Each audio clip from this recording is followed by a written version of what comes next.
Hello साथियों, आज आगाज करने वाले हैं चैप्टर नंबर 3 का, जिसका नाम है रासायनिक बलगत। इस चैप्टर को इतने आसान तरीके से पढ़ेंगे, बहुत ही आसान तरीके से, और जितने भी बोर्ड एग्जाम में प्रश्न भर रहे हैं उन सभी का हम लोग क्या करेंगे, अध्ययन करेंगे। चलते हैं चैप्टर की ओर। और सबसे पहले हम आपसे पूछना चाहेंगे कि भाई इस चैप्टर के अंदर किसका अध्ययन करने वाले हैं और किसे कहते हैं रासायनिक बलगति। देखो, तो सबसे पहले बेटा हम इस चैप्टर के अंदर जो अध्ययन करेंगे वह अध्ययन करेंगे अभिक्रियाओं के वेग का। किसका अध्ययन करने वाले हैं? अभिक्रियाओं के वेग का अध्ययन किसका करने वाले हैं? अभिक्रियाओं के वेग का। इस अभिक्रियाओं के वेग पर विभिन्न कारक जैसे सांद्रता, ताप, दाब, उत्प्रेरक आदि का क्या देखेंगे? प्रभाव। मतलब इसके वेग पर हम किसका, विभिन्न कारक जैसे सांद्रता, ताप, दाब, उत्प्रेरक आदि का क्या देखेंगे? प्रभाव। और बेटा इसके अंदर पढ़ेंगे हम किसको? रासायनिक अभिक्रियाओं की क्रियाविधि। रासायनिक अभिक्रियाओं की क्रियाविधि। और भैया इन सभी का जो अध्ययन है वही हमारा क्या कहलाएगा? रासायनिक बलगति। अब आप लोग परिभाषा कैसे दोगे? परिभाषा सुनिए। रसायन विज्ञान की वह शाखा जिसके अंतर्गत अभिक्रियाओं के वेग तथा अभिक्रिया वेग पर विभिन्न कारक जैसे सांद्रता, ताप, दाब, उत्प्रेरक आदि का प्रभाव एवं रासायनिक अभिक्रियाओं की क्रियाविधि का अध्ययन करना क्या कहलाती है भाई? रासायनिक बलगति कहलाती है। लिख लोगे परिभाषा। क्या लिखोगे? परिभाषा लिखोगे कि रसायन विज्ञान की वह शाखा जिसके अंतर्गत अभिक्रियाओं के वेग तथा अभिक्रियाओं के वेग को प्रभावित करने वाले विभिन्न कारक जैसे सांद्रता, ताप, दाब, उत्प्रेरक आदि एवं रासायनिक अभिक्रियाओं की क्रियाविधि का अध्ययन करना ही क्या कहलाएगा? रासायनिक बलगति कहलाती है। ठीक। उसके बाद बात करेंगे भाई कि वेग के आधार पर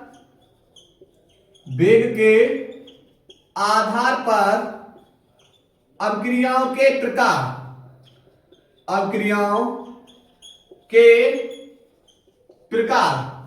भाई वेग के आधार पर अभिक्रियाओं के प्रकार कितने प्रकार से पढ़ेंगे? 3। नंबर 1, पहली बेटा अभिक्रिया कौन सी होगी? तीव्र अभिक्रिया। तो वे अभिक्रिया बेटा जो कैसी होती हैं? तीव्र संपन्न होंगी। वे अभिक्रियाएं, वे रासायनिक अभिक्रियाएं जो तीव्रता से संपन्न होती हैं क्या कहलाती हैं? तीव्र अभिक्रियाएं। उदाहरण के लिए बेटा कौन सी अभिक्रियाएं तीव्र संपन्न होती हैं? तो उदाहरण के लिए बेटा हमारी आयनिक के अंदर कौन सा है? आयनिक अभिक्रियाओं में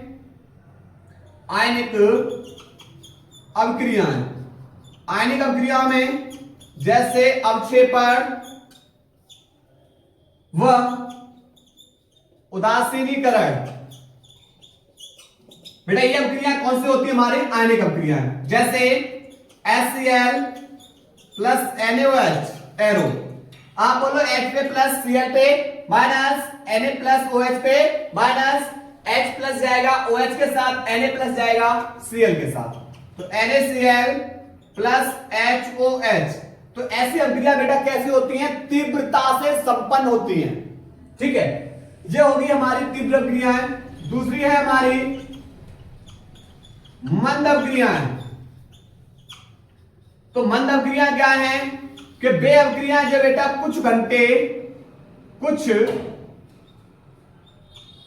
घंटों या मिनट में क्या हो जाती हैं? संपन्न होती हैं। कुछ घंटे या मिनट में संपन्न होती हैं। तो ऐसी अभिक्रिया बेटा क्या कहलाती हैं? मंद अभिक्रियाएं। और अभिक्रियाओं का वेग बेटा किन पे निर्धारित करेगा? इन्हीं मंद अभिक्रियाओं पर। ठीक है, ये चैप्टर का पूरा अध्ययन करने वाले हैं मंद अभिक्रियाओं पे। ठीक है, अब मंद अभिक्रियाओं में जैसे हमारा N2O5 टूटेगा NO2 प्लस O2, ठीक है। यहां पर बैलेंस बेटा कुछ समय के लिए हम इस तरीके से कर रहे हैं। जब हम ऑर्गेनिक केमिस्ट्री पढ़ाएंगे तो आपको ये टोटल रिएक्शंस बेटा आराम से कर जाओगे, नो टेंशन रहिए, ठीक है। तो ऐसी अभिक्रियाएं बेटा क्या कहलाएंगी? मंद अभिक्रियाएं, जो कुछ मिनट या कुछ घंटों में संपन्न होती हैं, है ना। उसके बाद एक होता है बेटा नंबर तीसरा है अति मंद अभिक्रियाएं। अति मंद अभिक्रियाएं तो वे अभिक्रियाएं जिन्हें संपन्न होने में कुछ कई महीने कौमा कई वर्ष लग सकते हैं। ऐसी अभिक्रियाएं जिन्हें संपन्न होने में कई महीने कई वर्ष लग सकते हैं, ऐसी अभिक्रियाएं बेटा क्या कहलाती हैं? अतिमंद अभिक्रियाएं। जैसे लोहे पर जंग लगना, लोहे पर जंग लगना, ठीक। इसी प्रकार यहां पर बेटा अगर हम H2 प्लस O2 दोनों का संयोग करें तो ये बेटा जो जल बनेगा, उस जल को बनने में बेटा कई महीने कई वर्ष कई दिन बेटा लग सकते हैं। अगर मुझे इस सब इन अभिक्रियाओं को तीव्र करना है तो हमें फिर इसको क्या करना होगा? उत्प्रेरक लाना होगा। तो ये बेटा ऐसी अभिक्रिया अतिमंद अभिक्रिया बिना उत्प्रेरक की उपस्थिति में, बिना उत्प्रेरक की उपस्थिति बेटा कई महीने कई वर्ष कई सप्ताह लग सकते हैं। लेकिन जैसे हम बेटा इसके अंदर उत्प्रेरक ले आए तो यह अभिक्रिया बेटा तीव्र संपन्न हो जाएंगी। जैसे हैबर द्वारा अमोनिया, जैसे अगर मुझे अमोनिया बनानी है तो नाइट्रोजन प्लस H2 इन दो गैसों को मिलाएंगे तो अमोनिया बनेगी, लेकिन बनने में बेटा मैंने बताया बहुत अधिक समय लगेगा। लेकिन अगर मुझे अभिक्रिया को तीव्र करना है तो मुझे इसके अंदर उत्प्रेरक ले आए। कौन सा ले आए? एक आयरन ले आए, दूसरा कौन ले आए? मोलिब्डेनम ले आए। और जैसे इन उत्प्रेरक को लेकर आए तो यह अभिक्रिया कैसी हो गई? तीव्र संपन्न हो गई। मतलब यहां पर जैसे अगर आपके स्कूल के अंदर बेटा टीचर अनुपस्थित है, किसी भी कारणवश से टीचर हो गए अनुपस्थित, और टीचर ने क्या किया बेटा? फोन कर दिया कि बेटा एक काम करो, प्रेयर की बेल लगा दीजिए। एक बालक गया, प्रेयर की बेल लगाया, तो उसके अंदर क्या होगा? आप लोगों को जो लाइन में लगने की दर होगी वो टीचर की अनुपस्थिति के कारण लाइन में लगने की जो दर होगी वो बड़ी धीमे धीमे होगी, आराम से। जैसे टीचर आ जाएंगे तो आपके लाइन में लगने की दर कैसे हो जाती है? बढ़ जाती है। तो वो टीचर है, वो टीचर किसका काम कर रहा है भाई? उत्प्रेरक का काम कर रहा है, ठीक। तो ये बेटा हमने पढ़ लिया वेग के आधार पर अभिक्रियाओं के प्रकार। अब हम पढ़ने वाले हैं अभिक्रिया का वेग या दर, औसत वेग, तात्क्षणिक वेग, इसके बारे में हम लोग अध्ययन करने वाले हैं। नोट करिए पहले इसको बेटा।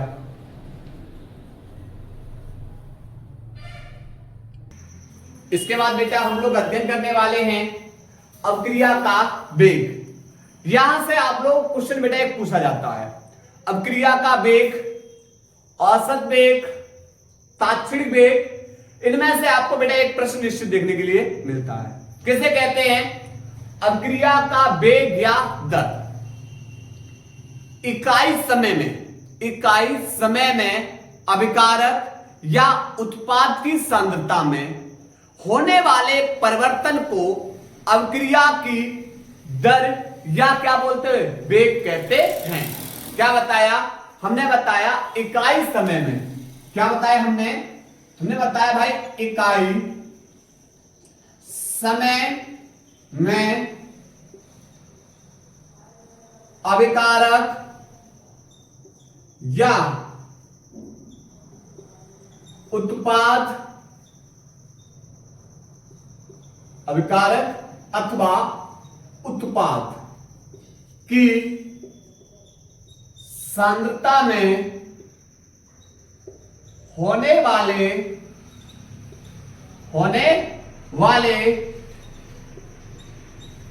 परिवर्तन को क्या कहते हैं? अभिक्रिया का वेग या दर कहते हैं। क्लियर? यहां पर फॉर्मूला हो जाएगा अब क्रिया के वेग निकालने के लिए, अब क्रिया का वेग बराबर अभिकारक अथवा उत्पाद की सांद्रता में परिवर्तन बटे परिवर्तन में लगा समय। ठीक है, ये बेटा अभिक्रिया के वेग के लिए क्या हो जाएगा, फॉर्मूला। अभिक्रिया का वेग निकालने के लिए फॉर्मूला। ठीक है, मान लिया कोई एक अभिक्रिया है, मान लिया A प्लस बी, तीर के बाद बना रहा है बेटा C प्लस डी। ठीक, यहां पर बेटा इसके भी जो भी अभिकारक अणु के ये बेटा हमने क्या ले लिए, N1 और N2 ये गुणांक है। जैसे कैसे, जैसे N2 प्लस H2, तीर के बाद क्या बन जाएगा NH3, यहां नाइट्रोजन 2 है, यहां नाइट्रोजन 1 है, 2 से मल्टीप्लाई, हाइड्रोजन 3 दूनी 6, यहां 6 करने के लिए 3 से मल्टीप्लाई। तो आप जो इन संख्याओं का गुणा कर रहे हो, जो ये संख्याएं गुणा कर रहे हो, इन्हें बोलते हैं रस समीकरणमिति गुणांक। रस समीकरणमिति गुणांक अर्थात यही बेटा हमारे N1 N2 N3 N4। ठीक है, तो यहां पर बेटा क्या है, हमने बताया यहां पर कि जो अभिक्रिया में भाग ले रहे हैं, जो अणु अभिक्रिया में भाग ले रहे हैं, उन्हें बोल रहे हैं अभिकारक। उन्हें क्या बोलते हैं, अभिकारक। और अभिक्रिया में भाग लेने वाले अणु मिलकर एक नया पदार्थ बना रहे हैं, उसे क्या बोलेंगे, उत्पाद। उसे क्या बोलेंगे, उत्पाद। जैसे कुछ समय के लिए एग्जाम्पल में समझ रहे हैं कि आपने बेटा यहां पर जल और चीनी, इन दोनों को जब आपस में मिलाया तो आप बोलोगे ये बन जाएगा शरबत। क्या बन जाएगा, शरबत। यानी जब आपने जल और चीनी इन दोनों को आपस में मिलाया तो मिलाने के बाद इन्होंने क्या कर दिया, एक नया पदार्थ बना दिया। आपने जल अलग लिया, चीनी अलग ली, दोनों को आपस में मिलाया, मिलाने के बाद एक नया पदार्थ बन गया, तो उसे हम क्या बोलते हैं, उसे बोलते हैं उत्पाद। जो नया पदार्थ बना है उसे क्या बोलते हैं, उत्पाद। और जिन अणुओं ने अभिक्रिया के अंतर्गत भाग लिया है उन्हें बोलेंगे अभिकारक। उन्हें क्या बोलेंगे, अभिकारक। तो ध्यान रखना है, अभिकारक अणु को बेटा हम R से लिखेंगे और उत्पाद अणु को P से। हमेशा अभिकारक अणु कहां होगा, तीर से पहले। अभिकारक अणु कहां होगा, तीर से पहले, क्योंकि एक जब अभिक्रिया के अंतर्गत जो भी बेटा पदार्थ भाग ले रहे हैं, जो भी अणु क्या कर रहे हैं, भाग ले रहे हैं, सब मिलेंगे और एक नया पदार्थ बना रहे हैं, नए पदार्थ के निर्माण कर रहे हैं। तो जो नए पदार्थ बनते जाएंगे वो उत्पाद। ठीक है, और जो अणु भाग ले रहे हैं उन्हें अभिकारक। अभिकारक तीर से पहले और उत्पाद तीर के बाद। अब यहां पर क्या होगा, जो भी आपने अभिकारक अणु की बेटा मात्रा ली होगी, जो भी सांद्रता ली होगी, ठीक है, और जो भी बेटा उत्पाद बन रहा होगा उसकी सांद्रता, इनमें होने वाले परिवर्तन। अब जब इनमें परिवर्तन होगा तो परिवर्तन होने में क्या लगेगा, समय लगेगा। परिवर्तन होने में क्या लगेगा, समय। अभिकारक से उत्पाद में परिवर्तन होने के लिए क्या लगेगा, समय। तो उसी को हम क्या बोलेंगे, अभिक्रिया का वेग। ठीक है, तो अभिकारक या उत्पाद की सांद्रता में परिवर्तन बट्टे परिवर्तन लगा समय। तो इसको हम एग्जाम्पल के तौर पे समझेंगे किस वाली हेडिंग के अंदर, औसत वेग के अंदर। ठीक है, तो नोट करिए पहले इसको बेटा, नोट करिए। चलिए भाई समझते हैं औसत दर या वेग। समझो, मान लिया बेटा कोई एक अभिक्रिया है, मान लिया कोई एक अभिक्रिया है और अभिक्रिया पूरी कौन सी है, R और तीर के बाद बेटा P। तो R हमारा है तीर से पहले, तो इसे बोलेंगे अभिकारक। हमने बताया था तीर से पहले बेटा जो भी होगा अभिकारक अणु, और ये P हमारा प्रोडक्ट यानी उत्पाद तीर के बाद। ठीक, अब यहां पर क्या है, औसत दर या वेग किसे कहते हैं, तो यहां पर निश्चित समय अंतराल में, निश्चित समय अंतराल में अभिकारक अथवा उत्पाद की सांद्रता में परिवर्तन को क्या बोलते हैं? अभिक्रिया का औसत दर या वेग कहते हैं। ठीक है, अब समझते हैं कैसे। मान लिया आपने जो अभिकारक अणु के रूप में लिया जल प्लस चीनी, और दोनों ने मिलकर क्या बना दिया? शरबत। समझना बेटा यहां से क्वेश्चन को बहुत आसानी से समझना, अभी आप लोग क्लियर हो जाएगा। ठीक, यहां पर बेटा क्या है, हमने बताया कि जल प्लस चीनी, तीर के बाद क्या बना? शरबत। तो आप बोलोगे ये वाले जो ये दो दिखाई दे रहे तीर से पहले, ये अभिकारक अणु हैं और तीर के बाद उत्पाद।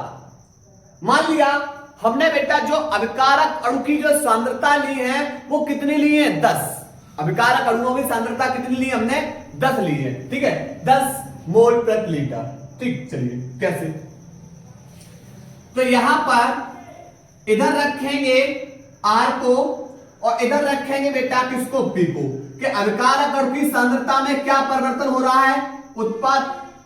उत्पाद अणुओं की सांद्रता में क्या परिवर्तन हो रहा है? और इधर रखेंगे बेटा टाइम। मान लिया t बराबर 0 पर, टाइम हमने 0 लिया। अब आपने जब चीनी को जल में मिलाया, इस चीनी को बेटा किसके अंदर मिलाया? चीनी को जैसे ही आपने जल में मिलाया तो क्या चीनी एकदम जल में घुल जाएगी? बोलिए, क्या चीनी एकदम जल में घुल जाएगी? आप बोलोगे सर एकदम तो नहीं घुलेगी। तो उस समय हमारे अभिकारक अणु की जो सांद्रता थी वो 10 और उत्पाद उस समय कितना बना? 0। ठीक, समय बदला, समय में भाई परिवर्तन किया गया, समय में परिवर्तन किया गया। अब हम t बराबर 1 पे चेक कर रहे हैं, 0 से कहां आ गए? 1। समय में परिवर्तन हुआ, देखा जैसे समय थोड़ा सा परिवर्तन हुआ तो समय परिवर्तन में देखा कि हल्की सी चीनी बेटा जल के अंदर घुल गई, और जब चीनी जल के अंदर घुल गई तो कौन बनना शुरू हो गया? आप बोलो सर उत्पाद बनना शुरू हो गया। मान लिया बेटा चीनी घुल के जो प्रोडक्ट बनाया वो 2, तो 10 अभिकारक अणुओं की सांद्रता 10 ली थी, 10 में से 2 अणु की बेटा 2 अणु तो बेटा चीनी के 2 अणु अभिकारक अणु के घुल चुके, किसमें बदल चुके? उत्पाद में। बचे कितने? 8। बचे कितने? 8।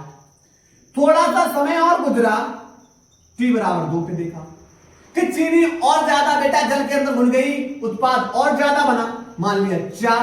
तो अभिकारक अणु कितने बचे? 6।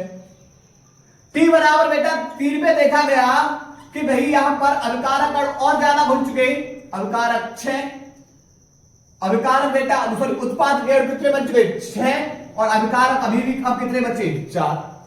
t बराबर 4 पे देखा गया कि और ज्यादा बेटा उत्पाद बन चुका, चीनी और ज्यादा जल में घुल चुकी, उत्पाद बन चुका। तो यहां पर बेटा अभिकारक अणु अब केवल कितने बचे? 2। लेकिन t बराबर 5 पे जैसे ही आया तो t बराबर 5 पे देखा गया कि भाई चीनी जल के अंदर पूर्णतः घुल चुकी है, यानी प्रोडक्ट पूर्ण रूप से तैयार हो चुका है, और उत्पाद बेटा बना 10। उस समय अभिकारक अणु बेटा अब बताओ कितना बचा? 0। अभिकारक अणु कितना बचा? 0 बचा। क्यों? क्योंकि चीनी जल में पूर्णतः घुल चुकी। क्या देखा भैया? अभिकारक अणु की सांद्रता उत्पाद अणुओं की सांद्रता में परिवर्तन हो रहा है, और परिवर्तन में लगा समय, परिवर्तन में लगा समय वही क्या कहलाएगा? औसत दर या वेग। क्या बताया हमने? बताया निश्चित समय अंतराल में, निश्चित समय अंतराल में, समय अंतराल में अभिकारक अथवा उत्पाद की सांद्रता में परिवर्तन को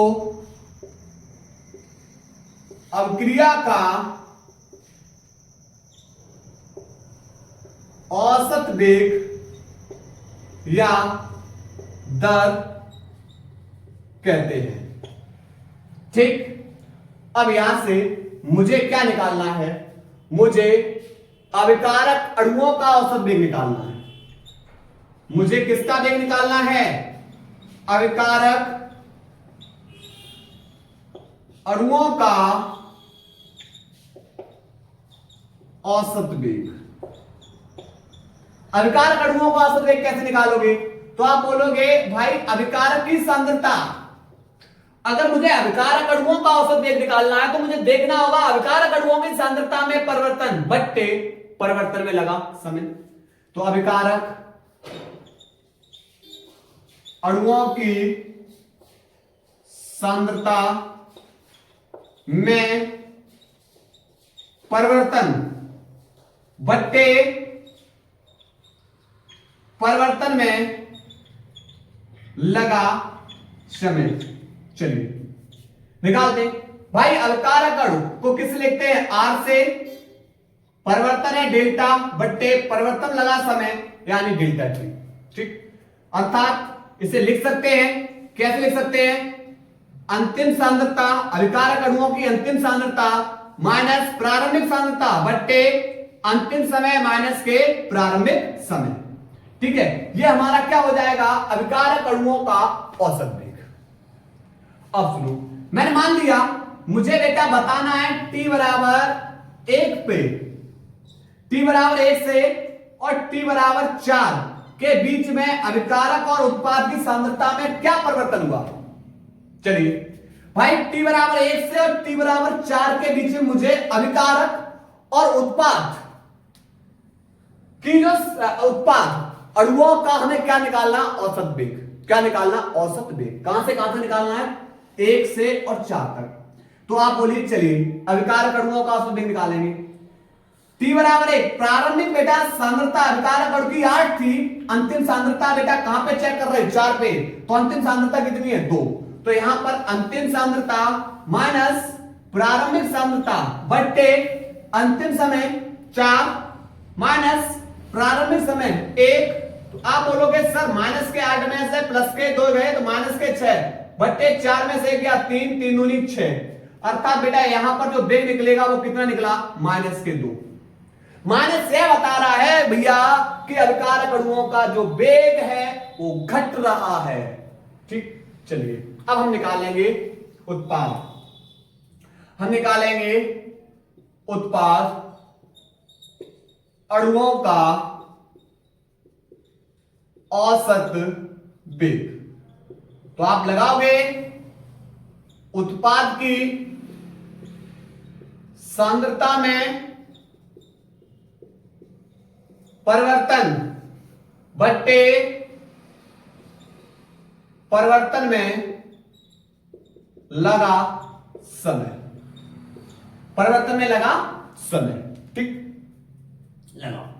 उत्पाद को बेटा लिखेंगे P से, परिवर्तन है डेल्टा बट्टे डेल्टा टी। अर्थात उत्पाद की अंतिम सांद्रता माइनस के प्रारंभिक सांद्रता बट्टे अंतिम समय माइनस के प्रारंभिक समय। लगाओ, बताओ भाई। उत्पाद की अंतिम सांद्रता t बराबर 4 पे 8 माइनस प्रारंभिक सांद्रता t बराबर 1 पर 2 बट्टे अंतिम समय 4 और माइनस के 1। अर्थात बेटा 8 में से 2 गया 6 और बट्टे 4 में से 1 गया 3, 3 दूनी 6। बेटा यहां पर 2। भाई उत्पाद अणुओं का औसत वेग प्लस के 2, मतलब वेग बढ़ रहा है, और अविकारक अणुओं का औसत वेग कितना है? माइनस के 2। लेकिन हमें दोनों के वेग को क्या करना है भाई? बराबर करना है। बराबर करना है तो बराबर तब हो पाएगा अगर हम इसके आगे चिन्ह माइनस का ले लें, यहां माइनस ले लें, माइनस यहां माइनस, तो यहां माइनस माइनस आगे क्या हो जाएगा? प्लस।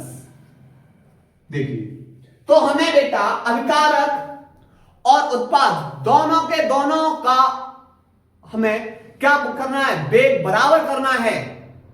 तो हमें अविकारक अणुओं के वेग के आगे चिन्ह कैसा लेना होगा? माइनस। ठीक, तो हम यहां से बेटा लिख सकते हैं आर एवरेज, औसत वेग या दर बराबर अविकारक अणु बेटा delta R upon delta T, पर इसके आगे चिन्ह कैसा है? माइनस का। ठीक है, बराबर होगा delta P upon delta T. ठीक है, तो ये हमारे अविकारक अणुओं का औसत वेग है और ये हमारे उत्पाद अणुओं का औसत वेग, दोनों के वेग बराबर हैं। बस करना क्या है, इसके आगे चिन्ह हमें क्या लेना होगा, माइनस लेना होगा। ठीक, चलिए नोट करिए बेटा, उम्मीद है कि आपको औसत वेग या दर समझ में आई होगी। ठीक है, अब हम लोग अध्ययन करेंगे तात्क्षणिक वेग का। नोट करिए,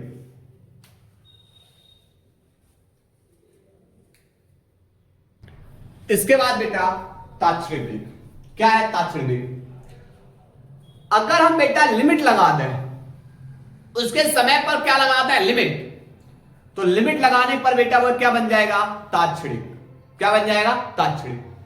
तो निश्चित समय में, निश्चित समय, एक होता है समय अंतराल, समय अंतराल का मतलब उसके समय में अंतर, और एक होता है निश्चित समय, निश्चित समय। ठीक है, आपको इस टाइम पे पहुंचना है तो पहुंचना है। जैसे स्कूल आपका 8 बजे है, 8 से 8 बजे है तो आपको 8 बजे ही पहुंचना है, वो निश्चित समय। और आपसे बोलते हैं निश्चित समय अंतराल, तो आप 8 से और 2 के बीच में बेटा कितने भी टाइम पहुंच जाओ, वो समय अंतराल निश्चित। जब निश्चित बेटा यानी टाइम पे क्या आ जाती है, लिमिट। तो परिभाषा होगी कि किसी निश्चित समय में, निश्चित समय में अभिकारक अथवा उत्पाद की सांद्रता में परिवर्तन को हम क्या बोलते हैं, अभिक्रिया का तात्क्षणिक वेग। ठीक है, लिखेंगे, लिखेंगे निश्चित, निश्चित समय में अभिकारक अथवा उत्पाद की सांद्रता में परिवर्तन को क्या बोलते हैं, अभिक्रिया का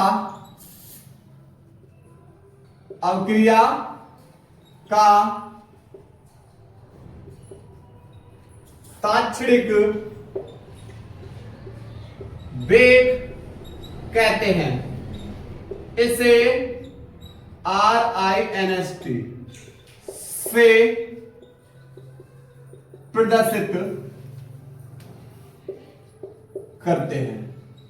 ठीक है, अब मुझे क्या लिखना है, बस यहां पर क्या करना है कि औसत वेग से, जब मुझे क्या करना, औसत वेग से बेटा बदलना है तात्क्षणिक वेग में, तात्क्षणिक वेग में, तो टाइम पर लिमिट आ जाती है, अर्थात डेल्टा परिवर्तन हो जाएगा किसके अंदर, डी के अंदर।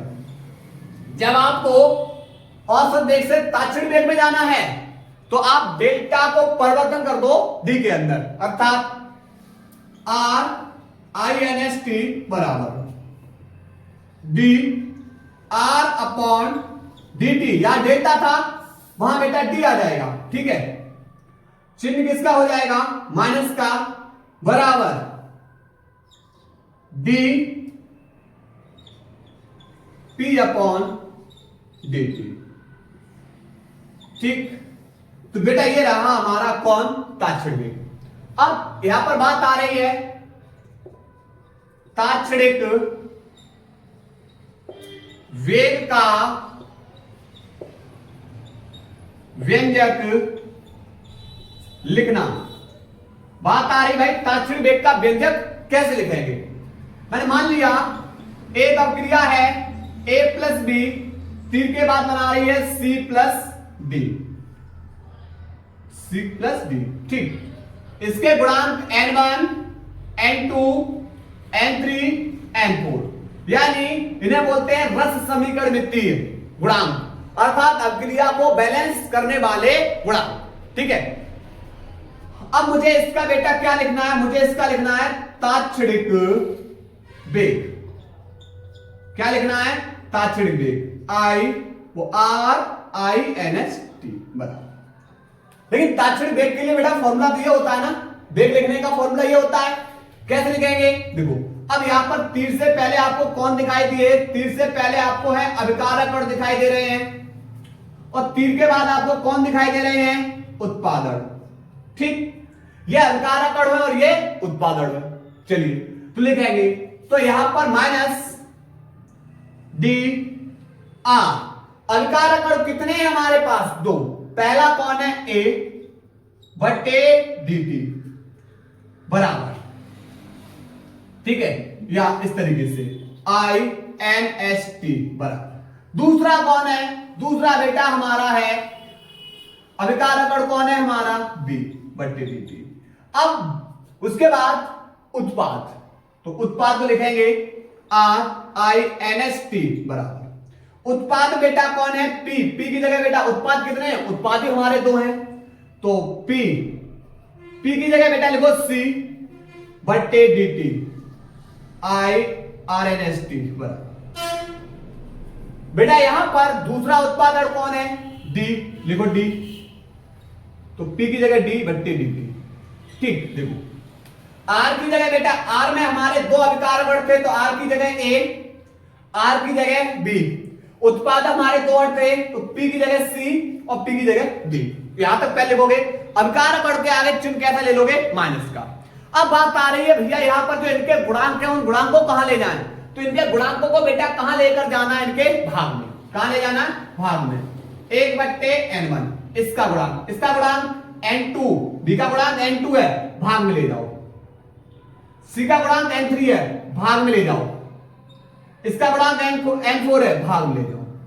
बस इनके गुणांकों को कहां ले जाना है, बट्टे में। कहां ले जाना है, बट्टे में। अभिकारक अणु है उनके आगे चिन्ह लगा दो माइनस का, उत्पाद अणु है तो बेटा कैसा रहेगा चिन्ह, प्लस का, ठीक। जैसे एग्जांपल n2 प्लस 3s2, तीर के बाद ns3, तीर के बाद ns3 कितना 3, ठीक है। अब मुझे इसका बेटा तात्पर्य में लिखना है, तो लिखेंगे RINST बराबर। तीर से पहले वाले हमारे कौन है, अभिकारक अणु कितने हैं हमारे, दो हैं, तो हमें दो बार लिखना होगा, माइनस के D, R है, R की जगह बेटा किसको लिखना होगा, N2 बट्टे dt। दूसरा RINST बराबर माइनस, दूसरा बेटा हमारा कौन है S2, तो लिखेंगे D, R की जगह S2 बट्टे dt। उसके बाद कौन है, उत्पाद, तो यहां पर उत्पाद P की जगह किसको लिखेंगे, P की जगह लिखेंगे NH3 बट्टे dt, ठीक। अब बात करें इनके आगे जो गुणांक आए उन्हें भाग दे दो, तो इसका गुणांक बेटा देखो, इसका गुणांक कुछ नहीं 1 है, तो 1 बट्टे 1। इसका गुणांक कितना है 3, भाग में दो। इसका गुणांक कितना है, सॉरी इसका गुणांक बेटा 2 होगा, क्योंकि यहां नाइट्रोजन 2 अणु है, नाइट्रोजन यहां कितने अणु है, 2 अणु, तो इसका गुणांक 2 है, भाग में दो। तो इस तरीके से हम क्या लिखते हैं, तात्क्षणिक वेग को, ठीक है। नोट करिए इसको।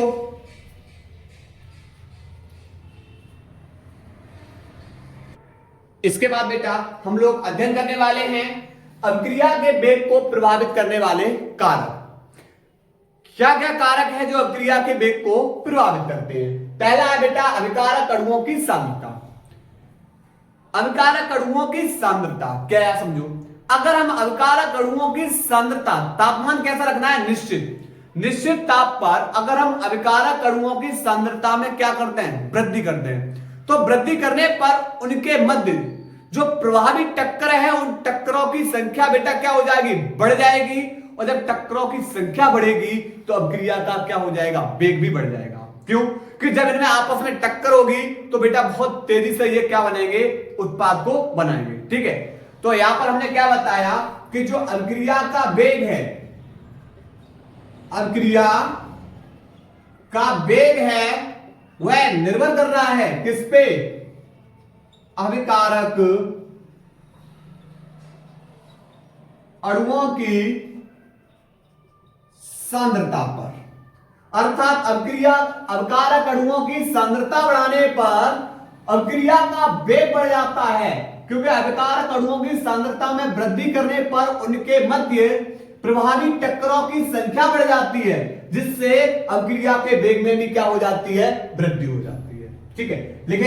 लिखेंगे अभिकारक निश्चित ताप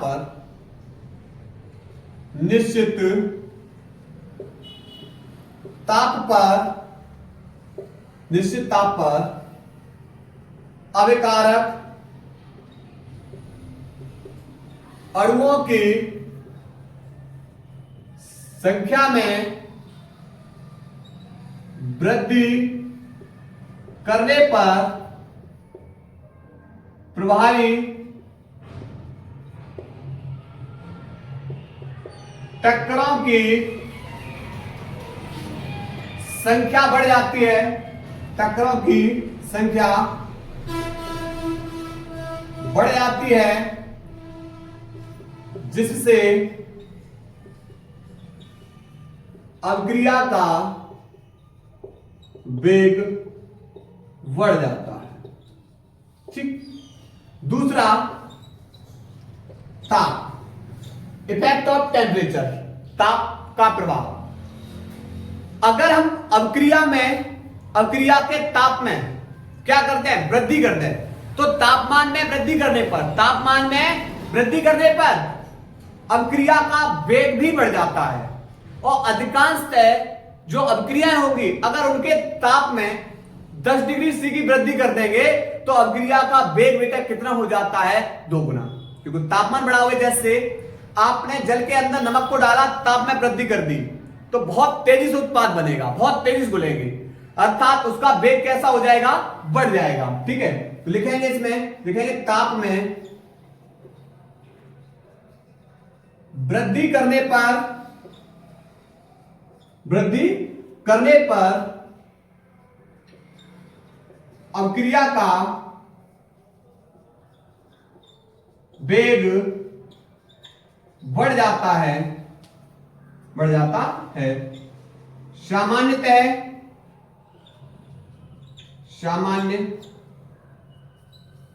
ताप में 10 डिग्री सी की वृद्धि करने पर अभिक्रिया का वेग 2 गुना हो जाता है। अभिक्रिया का वेग कितना हो जाएगा, 2 गुना। तीसरा बेटा, अगर हम उत्प्रेरक ले लें तो भाई उत्प्रेरक लेने पर भी अभिक्रिया का वेग कैसा होगा, तेजी से बढ़ेगा। क्योंकि जो अभिक्रिया धीमे हो रही है, उत्प्रेरक की उपस्थिति में वह अभिक्रिया कैसी होगी, तीव्र होगी। ठीक है, तो क्या बताया हमने बताया भैया, जैसे ही आपने अभिक्रिया अंदर उत्प्रेरक लिया, उत्प्रेरक पहुंचते ही अभिक्रिया आपकी बेटा क्या होगी, अभिक्रिया के वेग में वृद्धि हो जाएगी। और इससे क्या होगा, जो संक्रियण ऊर्जा है इसका मान घट जाता है और उसके अंदर जो सक्रियत अणु है उसकी संख्या बढ़ जाती है। संक्रियण ऊर्जा पढ़ने वाले चिंता मत करिए। ठीक है, तो यहां पर लिखेंगे उत्प्रेरक की उपस्थिति में अभिक्रिया का वेग बढ़ जाता है तथा बढ़ जाता है। इसका कारण यह है कि संक्रियण ऊर्जा का मान घट जाता है तथा सक्रियत अंशों की संख्या बढ़ जाती है। ठीक है, ये अभिक्रिया के वेग को प्रभावित करने वाले कारक। उम्मीद है कि आप लोगों को बेटा क्लास पसंद आई होगी और आशा कर रहे हैं कि आप लोगों को बेटा हम टॉपिक समझाने में पूरी की पूरी कोशिश कर रहे हैं। नोट करिए बेटा इसको।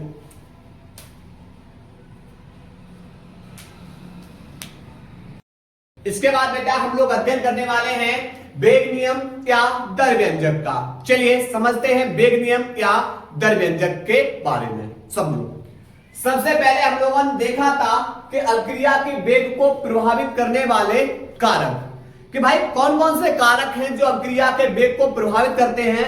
तो इसमें हमने पढ़ा था कि जो अभिकारक अणुओं की सांद्रता, अभिकारक अणुओं की सांद्रता में वृद्धि करने पर उनके मध्य टक्करों की संख्या बढ़ जाती है, जिससे अभिक्रिया का वेग भी क्या हो जाता है, बढ़ जाता है।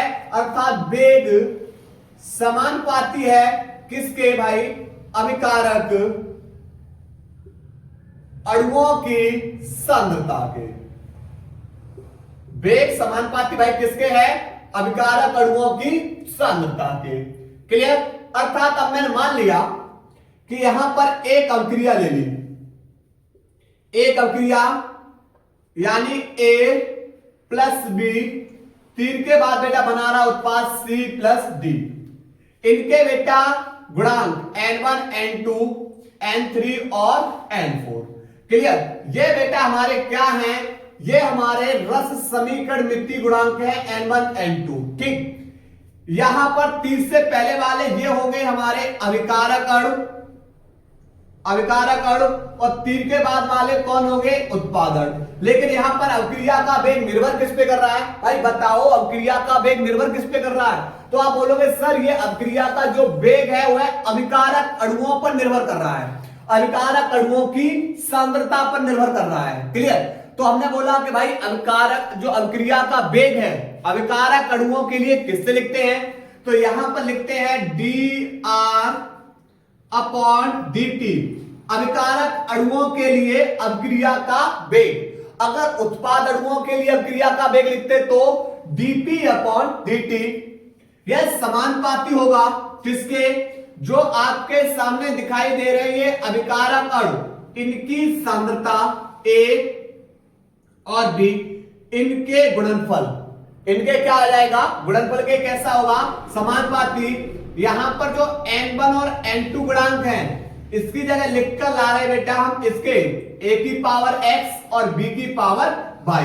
यानी यहां पर जो अब बात करेंगे वेग नियम या दर व्यंजक की, तो आप बोलोगे कि इस नियम के अनुसार जो अभिक्रिया का वेग है, अभिक्रिया का वेग अभिकारक अणुओं की जो सांद्रता होती है उनके गुणनफल के कैसा होता है? समानुपाती होता है। क्या बताया वेग नियम की परिभाषा? वेग नियम की परिभाषा है, आप बोलोगे कि जो यहां पर अभिक्रिया का वेग है किसके लिए? अभिकारक अणुओं के लिए। अभिक्रिया का वेग अभिकारक अणुओं की जो सांद्रताएं होती हैं उसके गुणनफल के समानुपाती होता है। ठीक है, अब यहां पर ये x और y क्या है इसकी चर्चा करने वाले हैं। हम यहां पर N1 और N2 को घातों में क्यों नहीं लाए, हम x और y को क्यों लेकर आए? तो समझते हैं, समझो इस चीज के बारे में। मैंने मान लिया कि भाई यहां से ये जो मोबाइल है इस मोबाइल का वजन भाई मैंने मान लिया 150 ग्राम है। मोबाइल का वजन कितना है? 150 ग्राम है। पर कहां? इस पे लिखा हुआ है, इस पर क्या है? ये लिखा हुआ है। तो भाई यहां पर N1 और N2 भी तो लिखे हुए हैं, N1 और N2 भी तो लिखे हुए हैं। भाई इसका वजन हमने बताया 150 ग्राम लिखा हुआ है, तो भाई इस पे भी लिखा हुआ है N1 और N2। लेकिन जब हमने इसको क्या किया? प्रैक्टिकल किया, क्या ये वास्तव में 150 ग्राम है या नहीं है? मतलब अब प्रैक्टिकल की बारी आ गई है ना। तो हमने फिर इससे क्या किया? अलग अलग कंप्यूटर कांटे से बेटा इसका तौलना शुरू कर दिए।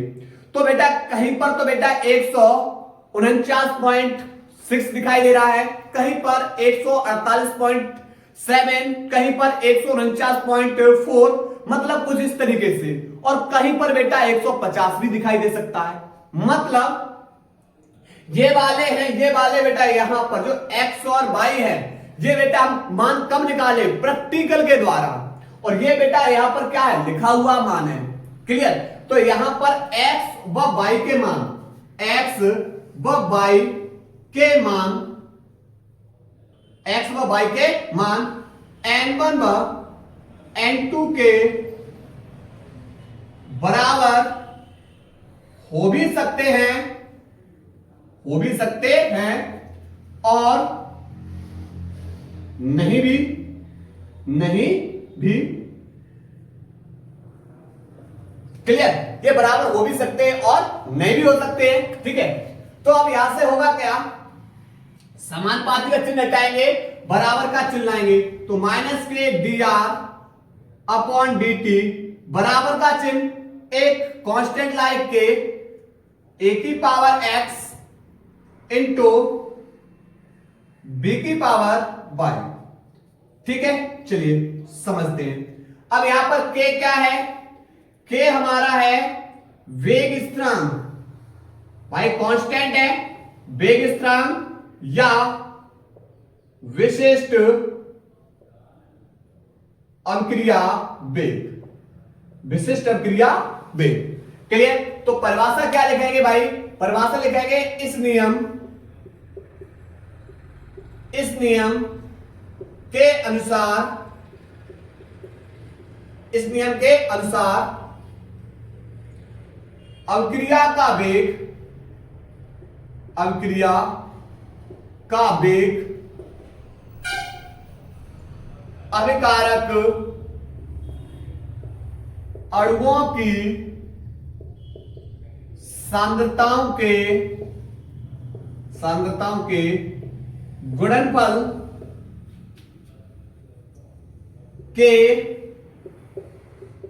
समानुपाती होता है। ठीक है, इसके बाद बेटा हम लोग जो अध्ययन करने वाले हैं वह अध्ययन करने वाले हैं वेग स्थिरांक या विशिष्ट अभिक्रिया वेग की परिभाषा को। नोट करिए भाई यहां तक।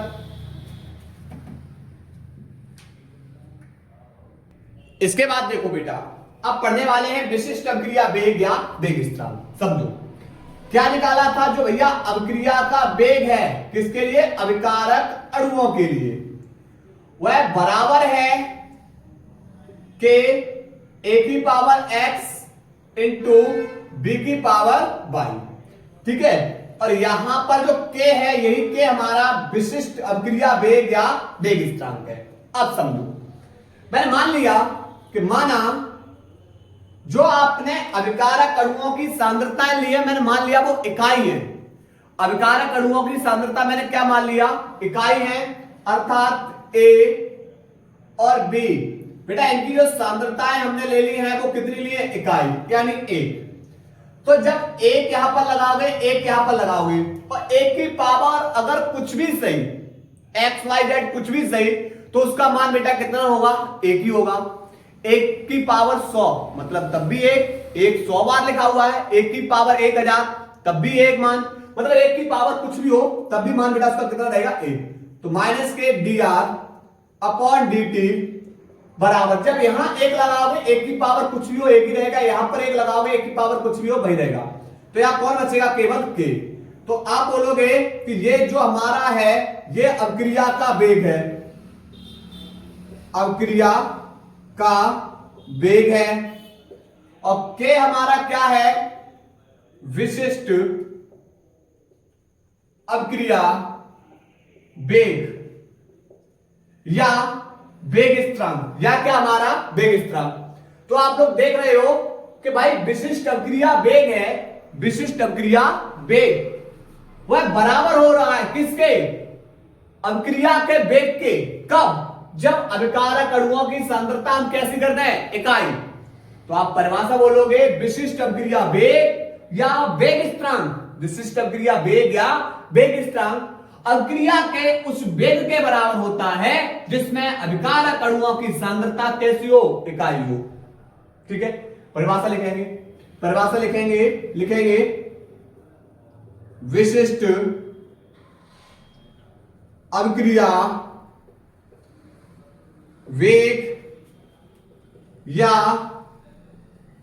वेग स्थिरांक या वेग स्थिरांक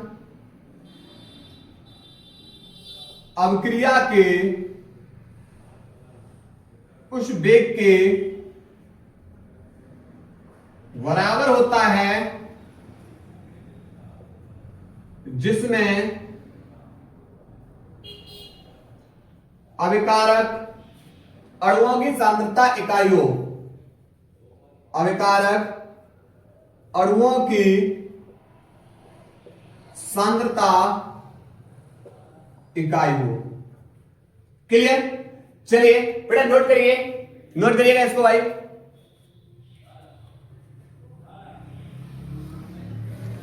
इसके बाद बेटा हम लोग अध्ययन करने वाले हैं अभिक्रिया की कोटि का। चलिए, अभिक्रिया की कोटि आपसे पूछा जाता है भाई कि बताओ अभिक्रिया की कोटि किसे कहते हैं।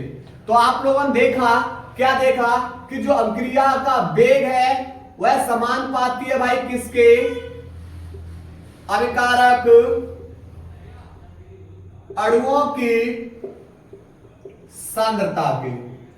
अभिक्रिया का वेग भाई निर्भर कर रहा है किस पे, अभिकारक अणुओं की सांद्रता पर। अब अभिकारक अणुओं को बेटा लिखते, मान लिया, माना अभिक्रिया कौन सी है, मान लिया कि अभिक्रिया एक ले ली कि A+B तीर के बाद बेटा क्या बना रही है, उत्पाद। ठीक है, इसका गुणांक N1 है और इसका गुणांक N2 है। लेकिन अभिक्रिया का वेग निर्भर किस पे कर रहा है, अभिकारक अणुओं की सांद्रता पे। तो अभिकारक अणुओं के लिए जो अभिक्रिया का वेग होता है वो dR/dt, और चिन्ह कैसा होगा, माइनस का, समानुपाती होगा अभिकारक अणु की सांद्रता A और B, इसकी घात x और इसकी घात y, इनके गुणनफल के कैसा होता है, समानुपाती। समानुपाती का चिन्ह हटाया, बराबर का चिन्ह लेकर आए और एक नेतांक लाए के, a की पावर x इंटू b की पावर क्या है, y। ठीक है, तो यहां पर बेटा k क्या है, k बताओगे विशिष्ट अभिक्रिया वेग या वेग स्थिरांक, विशिष्ट अभिक्रिया वेग या वेग स्थिरांक। ठीक है, तो अब परिभाषा क्या दोगे भाई, ये हमने कहां पढ़ा था, वेग नियम में। किसमें पढ़ा था, वेग नियम में। तो वेग नियम में निहित, वेग नियम में निहित जो अभिकारक अणु हैं, अभिकारक अणुओं की जो सांद्रताएं हैं, अभिकारक अणुओं की सांद्रताएं, इनके गुणनफल की जो घातें हैं, इनका योग क्या कहलाता है, अभिक्रिया की कोट। यानी अभिकारक अणुओं की जो सांद्रताएं हैं, इनकी घातों का योग, अभिकारक अणुओं की सांद्रताओं की जो घातें हैं, इनका योग क्या कहलाता है, अभिक्रिया की कोट। अर्थात इसकी घात x और b की घात y, इनका योग, यही क्या कहलाएगा, यही कहलाएगा अभिक्रिया की कोट। यही क्या कहलाता है, अभिक्रिया की कोट। क्लियर, मैंने मान लिया कि इसकी पावर 1 और इसकी पावर 1, तो एक घात इसकी और एक घात एक इसकी हो जाएगी। क्लियर, तो 1 और 1 कितना हो जाएगा, 2, तो ये कितने कोटि अभिक्रिया हो जाएगी, द्वितीय कोटि की अभिक्रिया। यदि n बराबर 1 मिलना है, यानी घातों का योग किसके बराबर है, 1 के बराबर है, तो यह कौन सी कोटि की अभिक्रिया, प्रथम कोटि की अभिक्रिया। यदि n बराबर आपको 0 मिल रहा है, मतलब इनकी घातों का योग 0 मिल रहा है, घातों का योग क्या मिल रहा है, 0, तो ये कौन सी कोटि अभिक्रिया बेटा बन जाएगी, शून्य कोटि की अभिक्रिया, शून्य कोटि की अभिक्रिया। ठीक है, अगर आप लोगों को बेटा इनकी घातों का योग n बराबर 2 मिल रहा है, इनकी घातों का योग कितना मिल रहा है, 2, तो ये कौन सी कोटि की अभिक्रिया हो जाएगी, द्वितीय कोटि की अभिक्रिया। ठीक, इसी प्रकार आपको मिलते रहेंगे। मतलब जो अभिकारक अणु हैं, अभिकारक अणुओं की जो सांद्रताएं हैं, उनकी जो घातें हैं, उनकी घातों का योग, यही क्या कहलाता है, अभिक्रिया की कोट। ठीक है, तो परिभाषा लिखेंगे, परिभाषा लिखेंगे, लिखेंगे वेग नियम में, वेग नियम में निहित अभिकारक अणुओं की सांद्रताओं की घातों का योग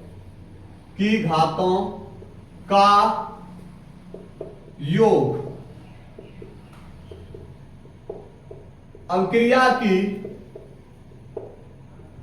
कोटि कहलाता है।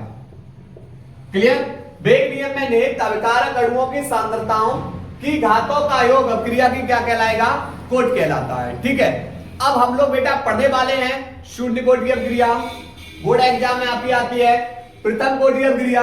ये दो में से कोई भी एक बेटा क्वेश्चन आप लोगों को 101% आप लोगों से पूछा जाता है। चलिए, तो इसके बारे में हम अध्ययन करने वाले हैं, स्क्रीनशॉट लीजिए इसका।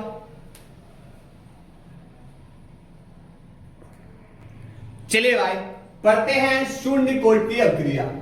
किसे कहते हैं, शून्य कोटि की अभिक्रिया। तो सबसे पहले आपको पता होना चाहिए भाई कि वेग किस पे निर्भर कर रहा है। वेग निर्भर कर रहा है अभिकारक अणुओं की सांद्रता पर। तो पहला माइंड में यह क्वेश्चन आना चाहिए कि भाई वेग निर्भर किस पे कर रहा है, तो वेग निर्भर कर रहा है अभिकारक अणुओं की सांद्रता पर। ठीक है, चलिए, तो यहां पर जो अभिक्रिया का वेग है dr/dt,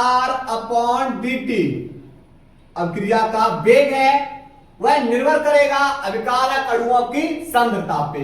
तो मैंने मान लिया कि माना अभिक्रिया R और तीर के बाद बेटा क्या बना रही है, उत्पाद। मान लिया कि अभिक्रिया R और तीर के बाद क्या बना रही है, उत्पाद। तो इसमें तीर से पहले बेटा हमारा कौन है, अभिकारक अणु, और तीर के बाद हमारा कौन है, उत्पादन। ठीक है, तो जो अभिक्रिया का जो वेग है वह अभिकारक अणु, अभिकारक अणु कौन है हमारा R, इसकी सांद्रता की कितनी घात बेटा, अब शून्य कोट की अभिक्रिया है तो इसकी शून्य घात के कैसा होगा, समानुपाती होगा। कौन सी कोट की अभिक्रिया कहलाएगी, शून्य कोट की अभिक्रिया। तो क्या परिभाष दोगे, परिभाष दोगे वे रासायनिक अभिक्रियाएं जिनमें अभिक्रिया का वेग अभिकारक अणुओं की सांद्रताओं के गुणनफल, अभिकारक अणुओं की सांद्रताओं के गुणनफल की शून्य घात के कैसा होता है, समानुपाती होता है। कौन सी कोटि अभिक्रिया कहलाती है, शून्य कोटि अभिक्रिया कहलाती हैं। तो परिभाषा क्या लिखोगे, परिभाषा लिखोगे वे रासायनिक अभिक्रियाएं, वे रासायनिक अभिक्रियाएं जिनमें अभिक्रिया का वेग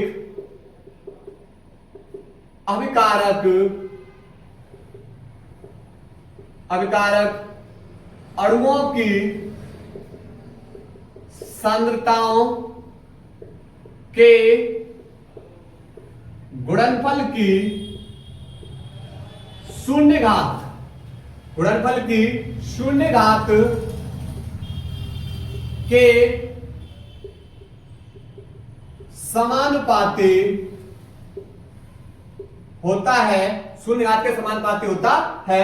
कौन सी कोटि अभिक्रिया कहलाई भाई, शून्य कोटि अभिक्रिया कहलाती हैं, शून्य कोटि की अभिक्रिया कहलाती हैं। क्लियर, कौन सी कोटि अभिक्रिया कहलाएंगी भाई, शून्य कोटि की अभिक्रिया कहलाती हैं। क्लियर, चलिए अब इसके लिए बेटा व्यंजक को हल कर रहे हैं। क्या कर रहे हैं, व्यंजक को हल। समझो, माना अभिक्रिया R और तीर के बाद उत्पाद। ठीक है, तो जो अभिक्रिया का वेग है, अभिक्रिया का जो वेग है वह अभिकारक अणुओं की जो सांद्रता होगी इनके गुणनफल की कितनी घात, शून्य घात के कैसा होगा, समानुपाती। अब समानुपाती का बेटा चिन्ह हटेगा, बराबर का चिन्ह लाएंगे, एक कांस्टेंट और R की पावर बेटा कितना होगा, शून्य। अगर किसी की घात शून्य है तो उसका मान कितना होगा, एक। किसी घात अगर शून्य है तो उसका मान कितना होगा, एक। तो बेटा इस पे पावर कितनी है, शून्य, तो इसका मान कितना हो जाएगा, एक। तो बचेगा माइनस के dr/dt बराबर बेटा कितना बचेगा आपके। ठीक है, ये dt भाग में है, दूसरी ओर जाके गुणा में, तो माइनस के dr बराबर k इंटू में dt। ठीक है, अब दोनों पक्षों का क्या कर देंगे, समाकलन करने पर दोनों पक्षों का समाकलन करने पर, जब भाई दोनों पक्षों का समाकलन करेंगे, करिए, समाकलन माइनस के dr बराबर समाकलन k इंटू में dt।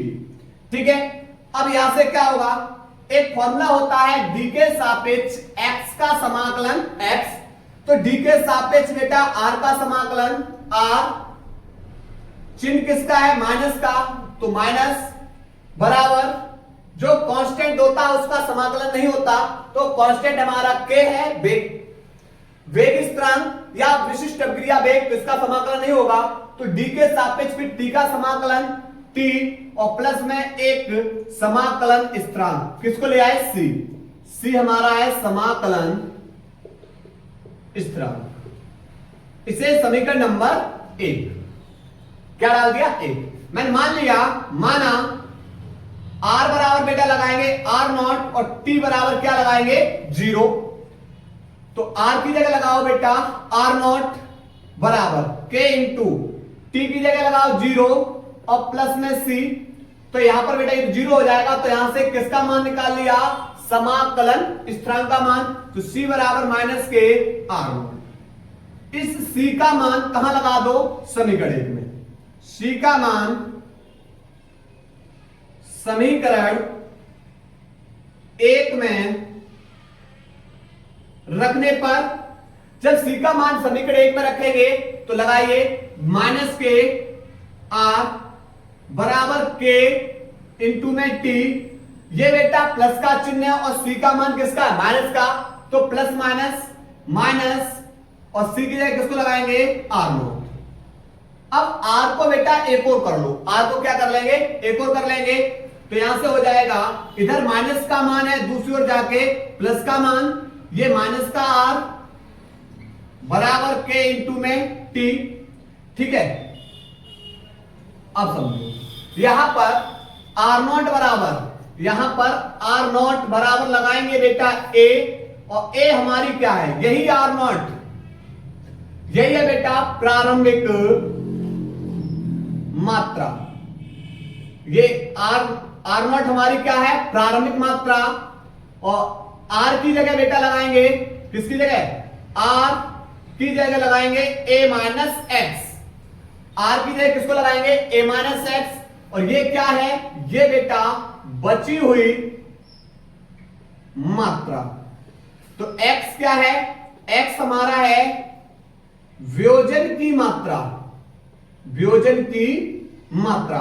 मान लिया कि कोई भी अभिक्रिया बेटा प्रारंभ में अपने आप में 100% थी, 80% पूर्ण हो चुकी, तो बची कितनी, तो जो 100% अभिक्रिया थी वो प्रारंभिक सांद्रता थी, 80% पूर्ण हो चुकी वह वियोजन की मात्रा, बची कितनी 20%, तो a माइनस एक्स। ठीक है, चलो लगाओ, r की जगह लगाओ,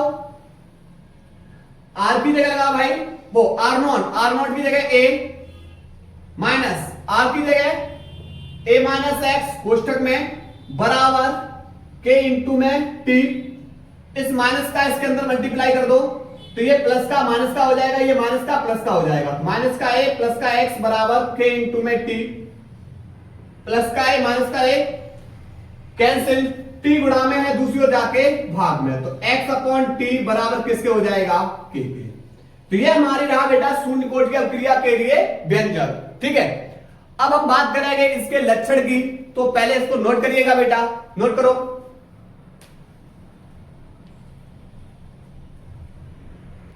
इसके बाद बेटा हम लोग अब इसके कुछ लक्षण को देखते हैं। देखिए सबसे पहले भाई यहां पर पहला लक्षण क्या है,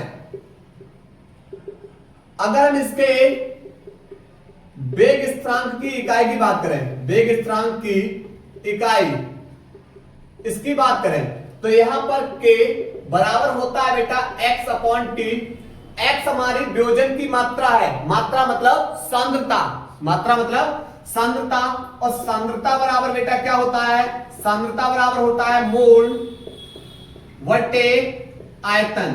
ठीक है, सांद्रता बराबर क्या होगा, मोल बटे आयतन। ठीक है, तो यहां पर इसका मात्रक क्या हो जाएगा, सांद्रता का मात्रक होगा मोल, और आयतन हमारा किसमें होगा, लीटर में। तो यहां पर मोल बटे आयतन का मात्रक, आयतन बेटा किसमें होगा, लीटर में, और बट्टे में कौन है, समय, और समय का मात्रक क्या होगा, सेकंड। तो ये हमारा x सांद्रता है, सांद्रता का मात्रक मोल प्रति लीटर, बट्टे में समय है तो इंटू में सेकंड। ठीक है, कुछ नहीं इसकी पावर 1 और कुछ नहीं इसकी पावर 1। तो बेटा दोनों की पावर जब 1 और 1 है, तो जब ऊपर जाएंगी, नीचे प्लस की है, जब ऊपर जाएंगी तो किसकी हो जाएंगी, माइनस की। तो mole litre inverse second inverse. Clear. तो यहां पर देखा गया कि वेग स्थिरांक का जो मात्रक है वह वेग, जब हमने आपको बेटा पढ़ाया था, अभिक्रिया का वेग पढ़ाया था, तो वेग इकाई का भी मात्रक क्या निकला था, mole litre inverse second inverse. भाई अभिक्रिया का जो वेग स्थिरांक की इकाई है वह किसके बराबर है? वह बराबर है किसके? वेग इकाई के। क्लियर? हमने आपको बेटा जब अभिक्रिया का वेग पढ़ाया था तब वहां पर हमने बताया था अभिकारक तथा उत्पाद की सांद्रता में परिवर्तन बट्टे परिवर्तन में लगा समय। क्या बताया था? वेग स्थिरांक या वेग यहां पर r बराबर क्या बताया था? अभिकारक तथा उत्पाद की सांद्रता में परिवर्तन बट्टे परिवर्तन में लगा समय। तो C हमारी क्या है? सांद्रता है, और सांद्रता बराबर क्या लगाओगे? मोल बट्टे लीटर, और समय का मात्रक सेकंड, तब भी बेटा यही निकलेगा। ठीक।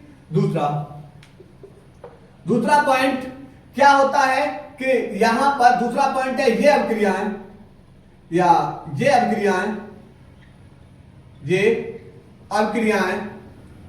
सदैव कैसी होती हैं? सदैव पूर्ण होती हैं इन अभिक्रियाओं के पूर्ण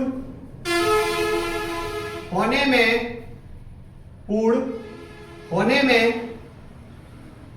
लगा समय AYK के बराबर होता है। AYK के कैसा होता है? बराबर होता है। क्लियर? तो यहां पर बेटा ये अभिक्रिया सदैव कैसी होती हैं? पूर्ण होती हैं, और इन अभिक्रियाओं को पूर्ण होने में लगा समय AYK के कैसा होता है? बराबर होता है। तीसरा पॉइंट है बेटा कि इन अभिक्रियाओं का जो वेग होता है वो सदैव कैसा होता है? स्थिर होता है। कैसा होता है? स्थिर होता है। तो यहां पर लिखेंगे इन अभिक्रियाओं का वेग सदैव स्थिर होता है तथा इसका मान वेग स्थिरांक के बराबर होता है। वेग स्थिरांक कैसा होता है? बराबर होता है। नोट करिए बेटा इसको। इसके बाद बेटा हम लोग अध्ययन करने वाले हैं प्रथम कोटि की अभिक्रिया का। समझते हैं प्रथम कोटि की अभिक्रिया को। क्या है? वे रासायनिक अभिक्रियाएं जिसमें अभिक्रिया का वेग अभिकारक अणुओं की जो सांद्रताएं होती हैं उनके गुणनफल की प्रथम घात के समानुपाती होता है। कौन सी कोटि अभिक्रिया कहलाएंगी? प्रथम कोटि की अभिक्रियाएं। क्या बताए परिभाषा बताए वे रासायनिक अभिक्रियाएं जिनमें अभिक्रिया का वेग अभिकारक अणुओं की सांद्रताओं के गुणनफल की प्रथम घात के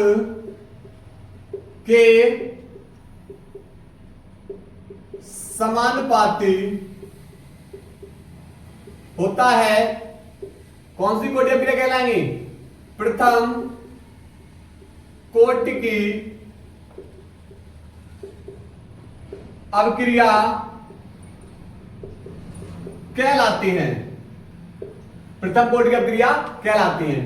माना एक अभिक्रिया है, वो बेटा R और तीर के बाद क्या बना रही है? उत्पाद। क्लियर? तो इसमें जो अब यहां पर व्यंजक देखेंगे इसका कि जो अभिक्रिया का वेग है dR/dt, क्योंकि अभिक्रिया का वेग निर्भर किस पे कर रहा है भाई? अभिकारक अणुओं की सांद्रता पे। तो अभिक्रिया का वेग है वह समानुपाती होगा अभिकारक अणु R इसकी सांद्रता की कितने? प्रथम घात के। कितने? प्रथम घात के समानुपाती होता है तो प्रथम कोटि की अभिक्रिया। समानुपाती का चिन्ह हटाओ, बराबर का चिन्ह लाओ एक कांस्टेंट के, और यहां आर की पावर कितना है 1। क्लियर। अगर किसी की पावर 1 है तो उसका मान वही रहेगा। 1000 की पावर 1, 1000, 10 की पावर 1 मतलब 10। क्लियर।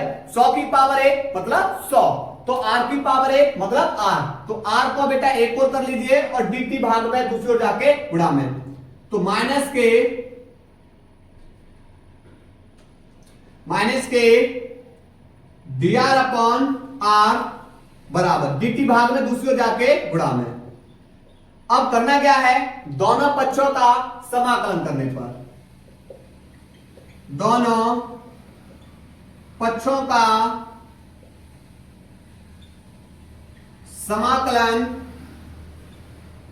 करने पर, भाई समाकलन करेंगे माइनस के dr अपॉन आर बराबर समाकलन के इंटू में dt का। ठीक है। अब एक फॉर्मूला होता है d के सापेक्ष x का dx upon x, dx upon x, इसका समाकलन होता है बेटा ln x। क्या होता है ln x। और अगर बेटा हम ln को लिख सकते हैं किसके रूप में, log के रूप में, यहां आ जाएगा e और x। अगर मुझे e को हटाना है और 10 के रूप में लाना है, किस रूप में लाना है 10 के रूप में, तो एक संख्या है 2.303, इससे गुणा कर देंगे। ठीक। तो यहां पर बेटा dx अपॉन x का समाकलन ln x को लिख सकते हैं log e x। क्या लिख सकते हैं log e x, और e को हटाएंगे 10 के रूप में लाएंगे तो 2.303 से क्या कर देंगे मल्टीप्लाई। तो इसका समाकलन बेटा सीधा ले आ रहे हैं हम, log e सीधा ले आया, और यहां पर कौन है r, चिन्ह माइनस का है, माइनस का बराबर के कांस्टेंट है, इसका समाकलन नहीं होगा, d के सापेक्ष t का समाकलन t और प्लस में एक समाकलन स्थिरांक c। समीकरण नंबर 1, c हमारा क्या है समाकलन स्थिरांक। ठीक है। चलिए माना r की जगह बेटा लगाएंगे r0 और t बराबर क्या लगाएंगे 0। चलिए लगाते हैं, तो माइनस के log e, r की जगह बेटा r0 बराबर k इंटू टी की जगह 0 प्लस में c, तो यहां से किसका मान निकाल लेंगे c का, तो यहां पर c बराबर हो जाएगा माइनस के log e r0। c का मान समीकरण 1 में रख दीजिए c की जगह, तो c का मान समीकरण 1 में रखने पर, चलिए रखिए भाई, तो माइनस के log e r बराबर k इंटू टी, ये प्लस का चिन्ह है और ये माइनस का, प्लस माइनस माइनस, सी की जगह लगा बेटा log e और यहां पर r। log को बेटा एक और कर लो, इधर माइनस का मान है, दूसरी ओर जाके प्लस का मान हो जाएगा। चलिए तो यहां पर हो जाएगा log e r0, ये माइनस का मान था, दूसरी ओर जाके प्लस का, ये माइनस का मान है, माइनस के log e r बराबर कौन बचेगा k इंटू में t। एक फॉर्मूला होता है log m minus log n बराबर log m अपॉन n। ये हमारा m है, ये हमारा n है। ठीक है, तो यहां से हो जाएगा log e m, m हमारा r0 बट्टे n हमारा r बराबर k इंटू टी। ई को हटा दो, log को 10 के रूप में ले आओ, 2.303 से मल्टीप्लाई, उसके बाद log ई बदल जाएगा 10 में, उसके बाद r0 बट्टे r बराबर k इंटू टी। टी गुणा में है, दूसरी ओर जाके भाग में, तो यहां से हो जाएगा भाई k बराबर 2.303 बट्टे टी, टी गुणा में दूसरी ओर जाके भाग में, log 10 r0 बट्टे r। ठीक है। अब माना आर नॉट की जगह बेटा आप लगाओगे आर, वो आर नॉट की जगह ए, और ए हमारी क्या है, प्रारंभिक मात्रा, और आर की जगह किसको लगाओगे, ए माइनस एक्स, और ये क्या हमारी बची हुई मात्रा। चलिए लगाओ, तो के बराबर 2.303 बट्टे टी लॉग 10 आर नॉट की जगह ए बट्टे आर की जगह ए माइनस एक्स। ठीक है, अब देखो मात्रा की बात करेंगे तो बेटा लॉग का मान यहां आ जाएगा, तो यहां पर केवल टाइम बच रहा है, बट्टे में टाइम है, समय का मात्रक सेकंड, ऊपर जाएगा तो किसमें हो जाएगा, सेकंड इनवर्स, सेकंड इनवर्स, क्योंकि समय का मात्रा बेटा सेकंड है, ऊपर ले जाओगे सेकंड इनवर्स, या इसका बेटा मात्रा किसमें हो सकता है, मिनट इनवर्स। ठीक है, तो प्रथम कोट की अभिक्रिया का मात्रक या सेकंड इनवर्स या मिनट इनवर्स। ठीक है, नोट करिए बेटा, इसको नोट करिएगा।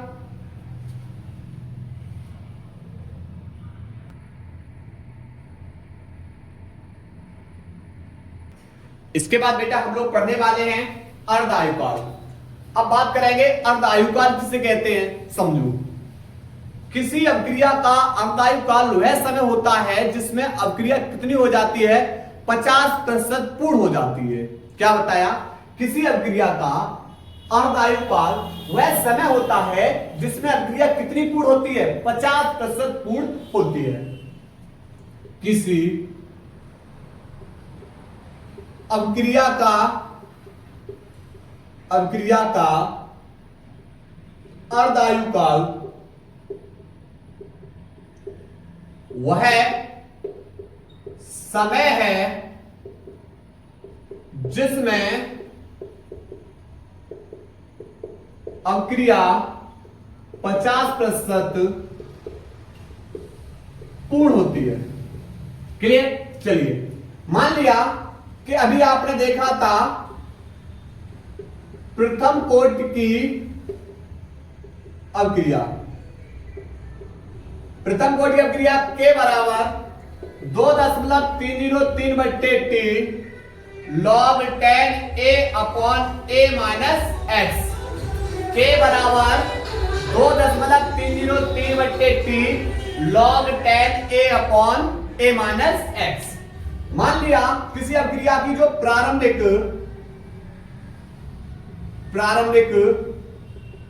सांद्रता है, किसी अभिक्रिया प्रारंभिक सांद्रता है बेटा वो ए है। अब जो समय है, समय कितना है मान लिया मैंने, आधे समय में अभिक्रिया बेटा कितनी हो पाई, आधी हो पाई। मान लिया किसी अभिक्रिया प्रारंभिक सांद्रता ए है और आधे समय में अभिक्रिया कितनी हो पाएगी, तो आप बोलोगे आधे समय में अभिक्रिया आधी हो पाएगी। पूरा समय अभिक्रिया को पूर्ण होने में मान लिया 1 मिनट लग रहा है, तो आधे समय में अभिक्रिया कितनी हो पाएगी, तो आप बोलो सर आधी तो हो पाएगी। क्या बताया, पूरी अभिक्रिया पूर्ण होने में मान लिया 1 मिनट लग रहा है, तो आधे समय में अभिक्रिया कितनी पूर्ण हो पाएगी, तो आप बोलो सर आधी। तो यहां पर टाइम आधे समय में जो अभिक्रिया जब आधी पूर्ण हो पाई तो बची हुई मात्रा यानी a माइनस एक्स कितनी बची, तो जब अभिक्रिया आधी पूर्ण हो पाई तो यहां पर बची कितनी, प्रारंभिक सांद्रता की आधी सांद्रता। ठीक है, लगा दो, तो k बराबर 2.303 बट्टे टी की जगह टी हाफ लॉग 10 ए की जगह बेटा ए बट्टे ए माइनस एक्स की जगह ए बाई 2, ऐसे कैंसिल, दो ये भाग में बट्टे में ऊपर भेज दो, तो के बराबर 2.303 बट्टे टी हाफ लॉग 10 और ऊपर कितना पहुंच जाएगा 2, लॉग 2 का मान लगा दो बेटा, यहां से लॉग 2 का मान लगा दो, कितना होता है 0.3010, ये बेटा लॉग 2 का मान। ठीक है, जब आप इसका और इसका दोनों का मल्टीप्लाई करोगे तो मिलेगा 0.693 बट्टे टी 1/2। क्लियर, तो आपको जब भी अर्धायुकाल शब्द आए, अर्धायुकाल से संबंधित अगर बेटा सवाल पूछे जाए तो आपको फॉर्मूला ये लगाना है। समय का मात्रक सेकंड जब यही ऊपर ले जाओगे तो किसमें हो जाएगा, सेकंड इनवर्स या मिनट इनवर्स। ठीक है, तो ध्यान रखना आप लोगों को बेटा, शून्य कोटि अपक्रिया, प्रथम कोटि अपक्रिया और अर्धायुकाल नोट करिए बेटा।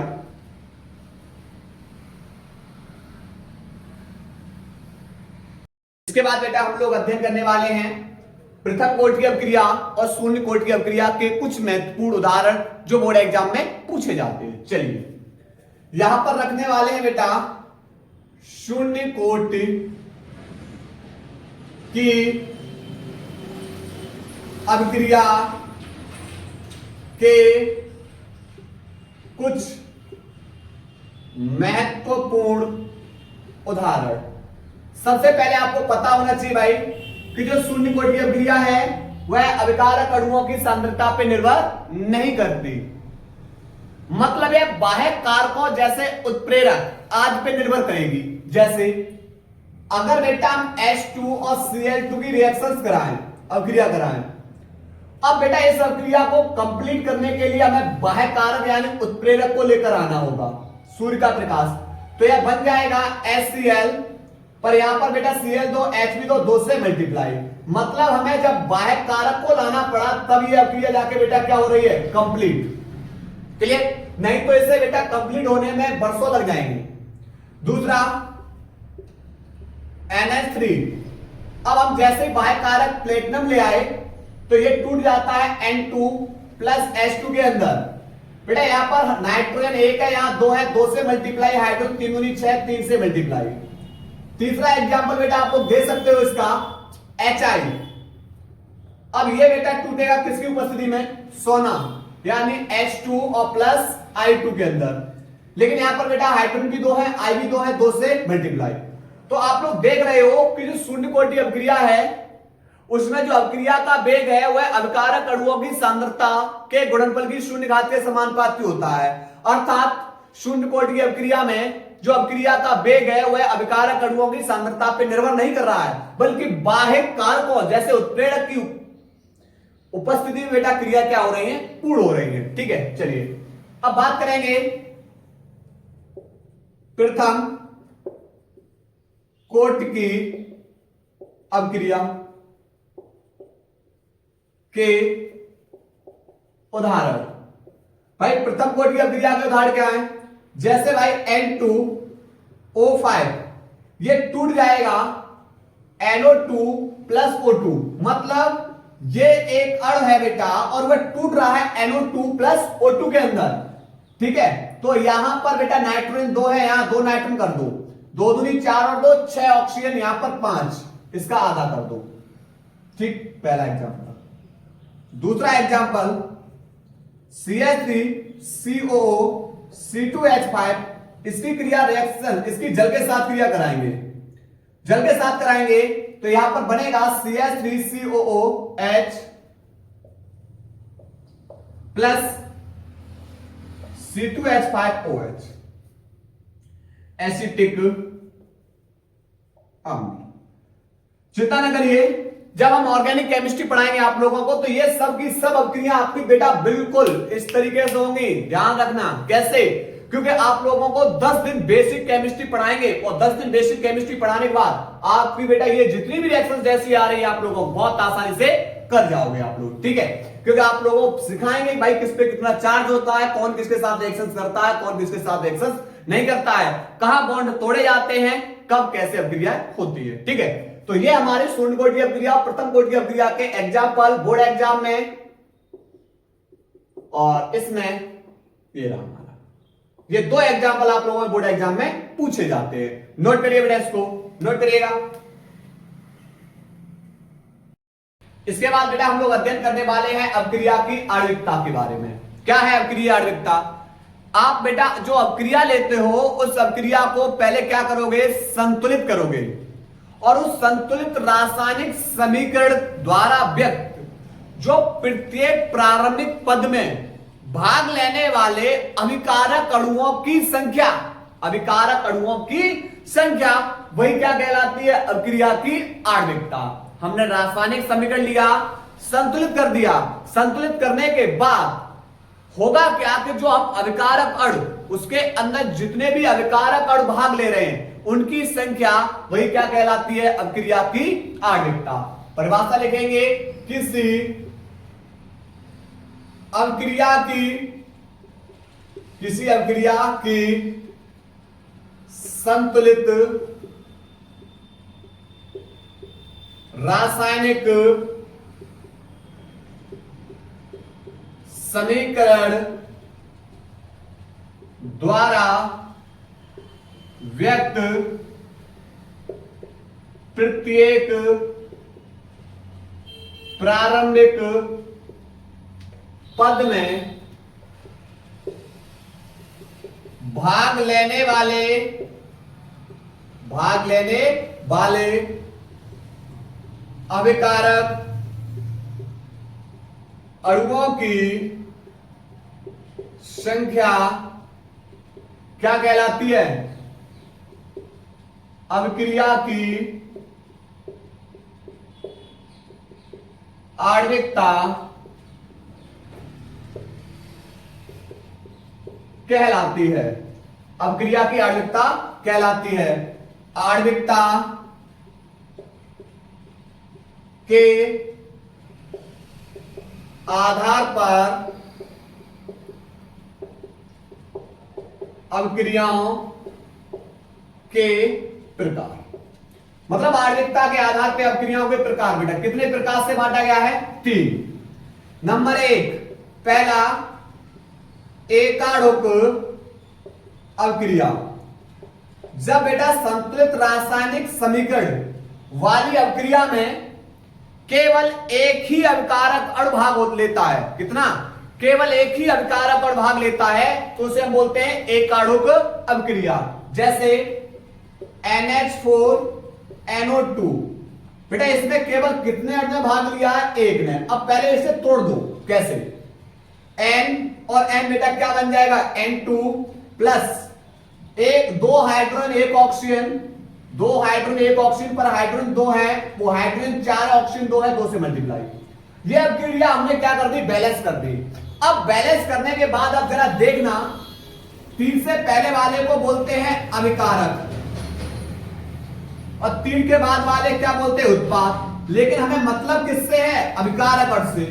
जरा मुझे बताना अभिकारक अणु की संख्या कितनी है, 1। तो इसलिए बेटा इसे हम क्या बोलेंगे, एकाणुक अभिक्रिया। तो है रासायनिक अभिक्रिया जिसमें क्या केवल एक ही अभिकारक अणु भाग लेता है, कौन सी अभिक्रिया कहलाती है, एकाणुक अभिक्रिया। दूसरा है द्वैअणुक अभिक्रिया। तो आप बोलोगे कि संतुलित रासायनिक समीकरण में जो अभिकारक अणुओं की संख्या कितनी हो, 2, तो उसे हम क्या बोलते हैं, द्वैअणुक अभिक्रिया। जैसे HI टूट जाएगा H2 प्लस I2 में। अब इसे बैलेंस कर लो, हाइड्रोजन यहां 2 है, H भी यहां, वो I भी यहां 2 है, तो 2 से यहां क्या कर दिया, मल्टीप्लाई। अब बैलेंस करने के बाद अब देखना बेटा ये अणुओं की संख्या कितनी हो गई, अभिकारक अणुओं की संख्या कितनी हो गई, 2। संतुलित रासायनिक समीकरण करने के बाद हमने देखा कि अभिकारक अणुओं की संख्या कितनी हो गई, 2। इसलिए इसे क्या बोलेंगे, द्वैअणुक अभिक्रिया। और तीसरा बेटा त्रिअणुक अभिक्रिया। तो इसमें बेटा कितने अणु भाग लेंगे, 3 अभिकारक अणु भाग लें। कौन सी अभिक्रिया कहलाएगी, त्रिअणुक अभिक्रिया। जैसे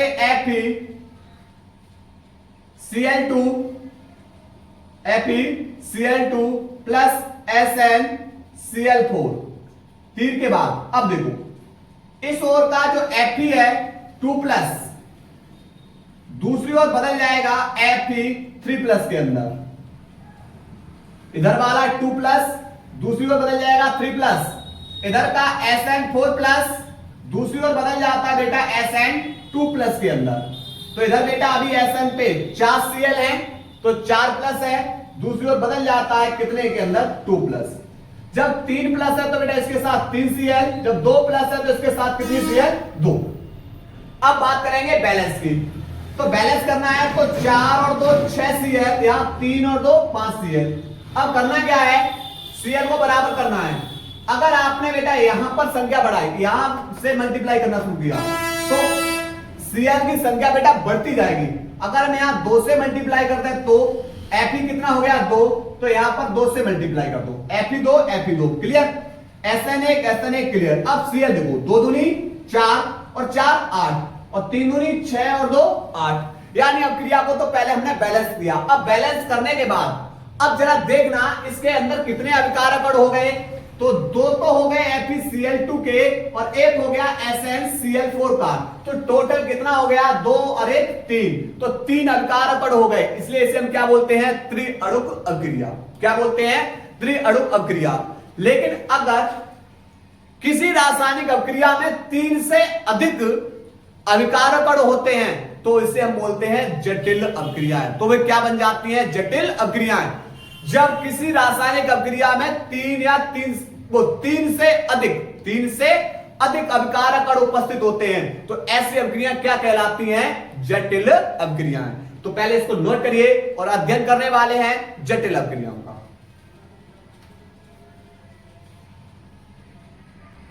चलिए भाई समझते हैं जटिल अभिक्रियाएं। जटिल अभिक्रिया किसे कहते हैं, तो जटिल अभिक्रियाएं वे अभिक्रियाएं हैं जिनमें 3 से अधिक स्पीशीज और परमाणु या आयन भाग लेते हैं, क्या कहलाएंगे, जटिल अभिक्रियाएं। जैसे एग्जाम्पल में बेटा, एग्जाम्पल में यहां से HBr की अभिक्रिया O2 से कराएंगे। देखो पर यहां पर जब हाइड्रोजन ऑक्सीजन के साथ जाएगा तो क्या बनाएगा, H2O, पर ऑक्सीजन यहां कितने हैं 2, तो 2 से मल्टीप्लाई, हाइड्रोजन 2 दूनी 4, तो 4 हाइड्रोजन करने के लिए 4 से मल्टीप्लाई, Br कितने हो गए 4, तो ये टूट जाएगा Br2 में, पर कितने हैं 4, तो 2 से मल्टीप्लाई। तो देखो यहां पर बेटा आप लोगों को दिखाई दे रहा होगा कि इसके अंदर तो कितने अणु हो गए, 4 और 1 ऑक्सीजन का O2 का, तो 4 और 1 कितना हो गया, 5 अणु हो गए, अर्थात ये पंचम अणु अभिक्रिया हो गई, है ना।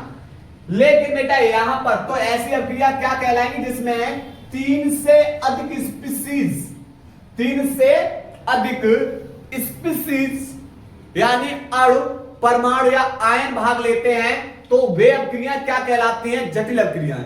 और ये बेटा एक चरण में संपन्न नहीं होती हैं, जटिल अभिक्रियाएं बेटा एक चरण में संपन्न नहीं होती हैं। कैसे, अब जैसे इसकी क्रियाविधि को समझते हैं, जैसे इसकी कहानी थोड़ी समझ रहे हैं।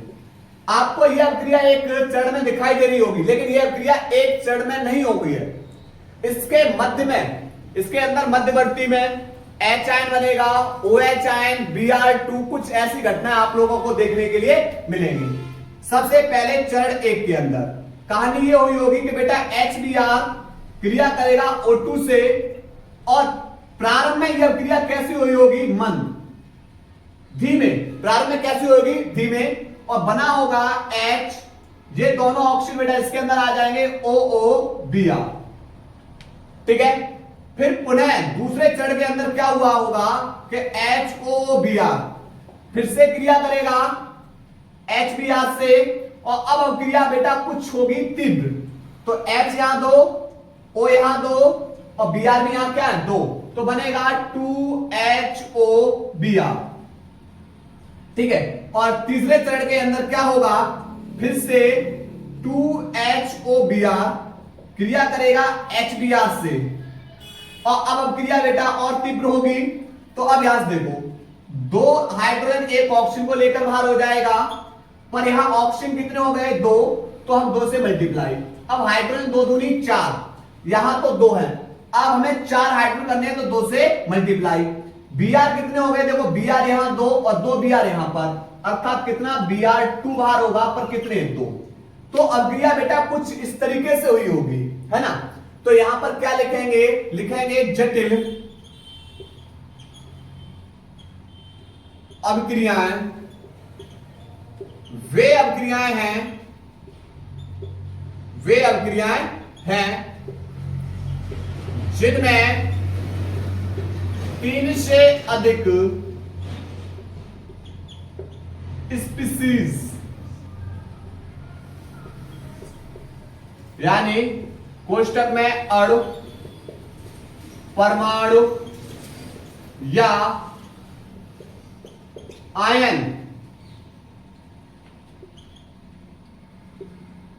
उपस्थित होते हैं।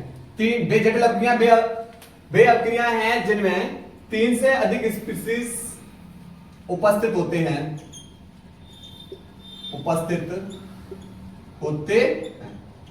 क्लियर। नोट करिए।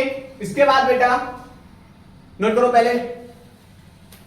इसके बाद बेटा वेरी इंपॉर्टेंट 2026 के लिए यह प्रश्न बेटा आप लोगों को कहीं ना कहीं देखने के लिए मिलेगा। क्या प्रश्न है? अवक्रिया की कोट तथा आणविकता में अंतर। देखो सबसे पहले हमने बेटा अवक्रिया की कोट को पढ़ाया था और कोट में बताया भाई यह एक प्रायोगिक मान है। कहां से पता लगता है? वेग समीकरण से, ठीक है।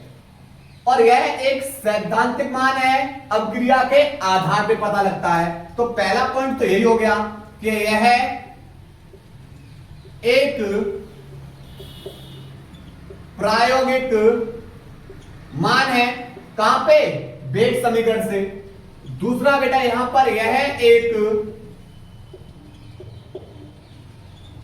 सैद्धांतिक मान है, क्लियर। अवक्रिया के आधार पे पता लगता है। सेकंड कोटि हमने बेटा पढ़ी थी, शून्य कोटि अवक्रिया, प्रथम कोटि अवक्रिया, अर्धायुकाल, यानी कोटि शून्य, पूर्णांक, भिन्नात्मक हो सकती है। लेकिन आणविकता बेटा न तो शून्य होगी, यानी अणुओं की संख्या क्या आप बेटा किसी अवक्रिया को करा रहे हो तो क्या अणुओं की संख्या शून्य ले सकते हो? नहीं। तो आणविकता शून्य और भिन्नात्मक नहीं हो सकती, यह प्राकृतिक संख्या हो सकती है। तो कोटि शून्य, भिन्नात्मक एवं पूर्णांक हो सकती है। आणविकता हम लिखेंगे आणविकता शून्य एवं भिन्नांक नहीं हो सकती। यह प्राकृतिक संख्या 1 2 3 डॉट डॉट डॉट हो सकती है, क्लियर। दूसरा पॉइंट। तीसरा पॉइंट जो अवक्रिया की कोटि है, अवक्रिया की कोटि प्राथमिक एवं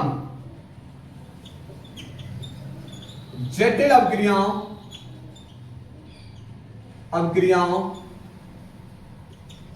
पर लागू होती है।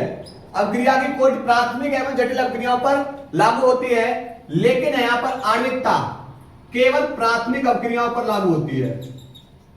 आणविकता केवल प्राथमिक अवक्रियाओं पर लागू होती है, ठीक है। चौथा पॉइंट है कि अवक्रिया की कोटि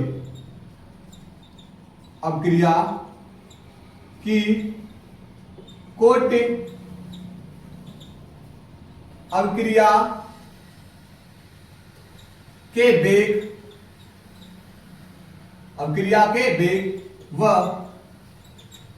अविकारक अणुओं की सांद्रता के मध्य संबंध बताती है। अविकारक अणुओं की सांद्रता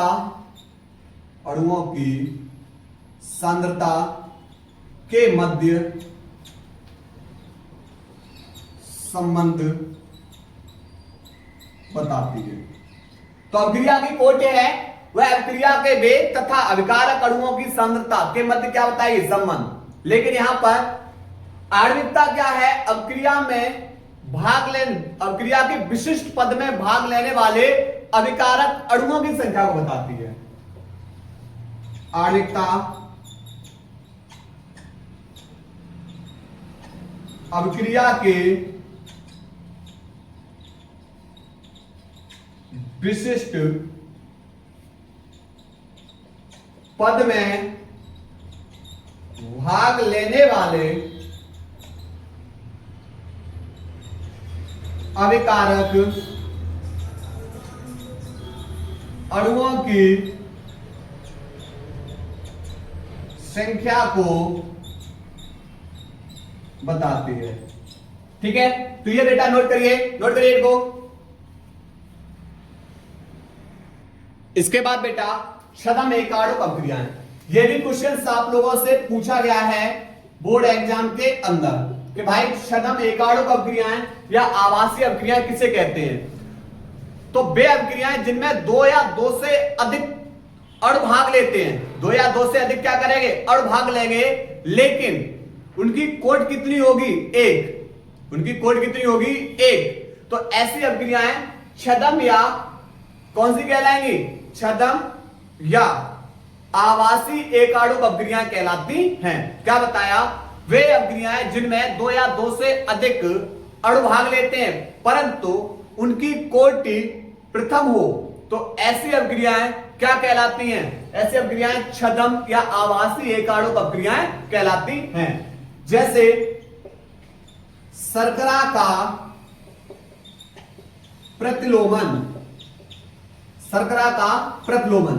शर्करा बेटा यहां पर जो चीनी है C12H22O11, ये बेटा हमारी सुक्रोज चीनी।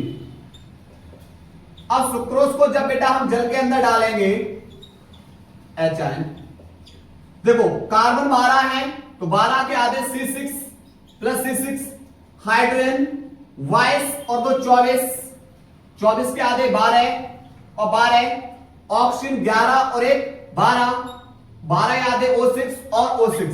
मतलब ये सुक्रोज जल में टूट रहा है, किसके अंदर, ग्लूकोज और फ्रैक्टोज। तो आप एक बात बताओ कि यहां पर ये सुक्रोज ही तो टूट रहा है, किसके अंदर, ग्लूकोज और फ्रैक्टोज के अंदर। तो यहां पर जो वेग है वह वेग किस पे निर्भर करेगा, वेग निर्भर करेगा किस पे, सुक्रोज पे। वेग निर्भर किस पे करेगा, सुक्रोज पे निर्भर करेगा। अब चूंकि ये बेटा एक अणु दो भागों में टूट रहा है अर्थात इसकी कोट कितनी हो जाएगी, एक। कितनी कोट हो जाएगी, एक। क्लियर, क्योंकि यही सुक्रोज बेटा टूट रहा है ग्लूकोज और फ्रैक्टोज में, एक अणु है हमारा, कोट इसकी कितनी हो गई, एक कोट हो गई। ठीक है, तो लिखेंगे वे अभिक्रियाएं जिनमें दो या दो से अधिक अणु भाग लेते हैं, दो या दो से अधिक अणु भाग लेते हैं किंतु उनकी कोटि कैसी हो, किंतु उनकी कोटि प्रथम हो, तो ऐसी अभिक्रियाएं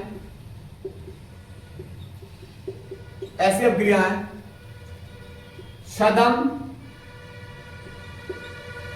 या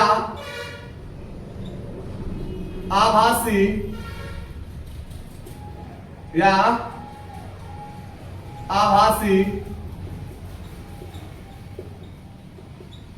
एकाणुक अभिक्रियाएं कहलाती हैं। क्लियर, नोट करिए बेटा इसको। इसके बाद बेटा हम लोग पढ़ने वाले हैं संकीर्ण ऊर्जा। चिंता ना करिए, आप लोगों के कुछ ही महत्वपूर्ण टॉपिक है, तैयार कर लीजिए। संकीर्ण ऊर्जा, आर्यनीय समीकरण, शून्य कोटि अभिक्रिया, प्रथम कोटि अभिक्रिया, अर्धायु काल, अभिक्रिया का वेग, तात्क्षणिक वेग, औसत वेग। और उसके बाद आप लोगों को बेटा एक क्वेश्चन और ध्यान रखना है, और वह क्या, न्यूमेरिकल्स। न्यूमेरिकल्स आप लोगों के बोर्ड एग्जाम में बहुत आते हैं। ठीक है, तो वो भी लगभग मैं टॉप 200 न्यूमेरिकल्स आप लोगों को कराने वाले हैं। टॉप 200 से एक भी क्वेश्चन आप लोगों का बाहर नहीं जाएगा, वादा रहा हमारा। बस आप लोग लगातार हमें सपोर्ट और सहयोग करते रहिए। चलिए बात करेंगे संकीर्ण ऊर्जा की। तो वह न्यूनतम अतिरिक्त ऊर्जा जो ऊर्जा अवरोध को पार करके अभिकारक अणुओं को सीधा किसमें परिवर्तित कर देती है? उत्पाद। अभिकारक अणुओं को किसमें परिवर्तित कर देती है? उत्पाद अणुओं में परिवर्तित कर देती है। क्या कहलाएगी? संकीर्ण ऊर्जा। क्या बताया? वह है न्यूनतम ऊर्जा जो वह न्यूनतम अतिरिक्त ऊर्जा, न्यूनतम अतिरिक्त ऊर्जा जो ऊर्जा अवरोध पार करके अभिकारक अणुओं को उत्पाद में परिवर्तित कर देती है। क्या कहलाएगी भाई? संकीर्ण ऊर्जा। संकीर्ण ऊर्जा कहलाती है। यानी ऊर्जा अवरोध को क्या करेगी? पार करेगी। और ऊर्जा अवरोध को पार करके क्या करेगी? अभिकारक अणुओं को किसमें परिवर्तित कर देगी? उत्पाद अणुओं में। कैसे? एग्जाम्पल में समझ रहे हैं इसके भाई। हमने ले लिया HI, वो H2 plus I2, H2 plus I2, तीर के बाद बनेगा बेटा HI। एक हाइड्रोजन केवल एक I को लेकर बाहर होगा। और चिंता ना करिए, ये ऑर्गेनिक केमिस्ट्री की आपकी बेटा रिएक्शंस सब आप लोग चुटकियों में करोगे और 10 दिन बेसिक केमिस्ट्री पढ़ाएंगे। 10 दिन बेसिक केमिस्ट्री क्लास ले लेना, आप लोगों की बेटा ऑर्गेनिक केमिस्ट्री समस्या बेटा खत्म हो जाएगी। इसके लिए आप लोगों को लगातार मेरा साथ चाहिए, ठीक है? देखो यहां पर बेटा 2H है, 2 ही आई है, 2 से मल्टीप्लाई, ठीक। ये अब यहां से अभिकारक अणुओं को उत्पाद अणुओं में परिवर्तित करने के लिए आवश्यक न्यूनतम ऊर्जा वही क्या बन जाएगी? संकीर्ण ऊर्जा। अब कैसे समझो, यहां पर हाइड्रोजन के 2 अणु हैं प्लस I2 के 2 अणु हैं। तो सबसे पहले यहां पर कहानी क्या होगी कि ये बेटा अभिकारक अणु पहले बनाएंगे मध्यवर्ती। पहले क्या बनाएंगे? मध्यवर्ती। ये मध्यवर्ती बन गया, ठीक है। और ये कैसा है? अस्थायी संक्रियत संकुल, ठीक। तो यहां पर ये हमारे कौन है? अभिकारक अणु। अब ये अभिकारक अणु, अब उसके बाद पहले अभिकारक अणु बनेगा मध्यवर्ती। पहले क्या बनेगा? मध्यवर्ती। उसके बाद तब उत्पाद देगा, तो HI प्लस HI, ठीक है। तो यहां पर बेटा ये हमें मिला ऊर्जा अवरोध। तो हमें क्या कराना है? वह न्यूनतम ऊर्जा, वह न्यूनतम अतिरिक्त ऊर्जा जो ऊर्जा अवरोध को पार करके अभिकारक अणुओं को किसमें परिवर्तित कर देती है? उत्पाद अणु में परिवर्तित कर देती है। क्या कहलाएगी? कहलाएगी संकीर्ण ऊर्जा। क्लियर? नोट करिए बेटा, इसको नोट करिएगा। इसके बाद बेटा वेरी इंपॉर्टेंट टॉपिक है और लास्ट टॉपिक है ये हमारा आर्हेनियस समीकरण। बोर्ड एग्जाम में पूछा जाता है, समझिए क्या है आर्हेनियस समीकरण। तो K बराबर होता है A e की पावर माइनस के E अपॉन RT। K हमारा क्या है? K हमारा है वेग स्थिरांक, वेग स्थिरांक। A हमारा है आवृत्ति गुणांक। ये हमारी क्या है?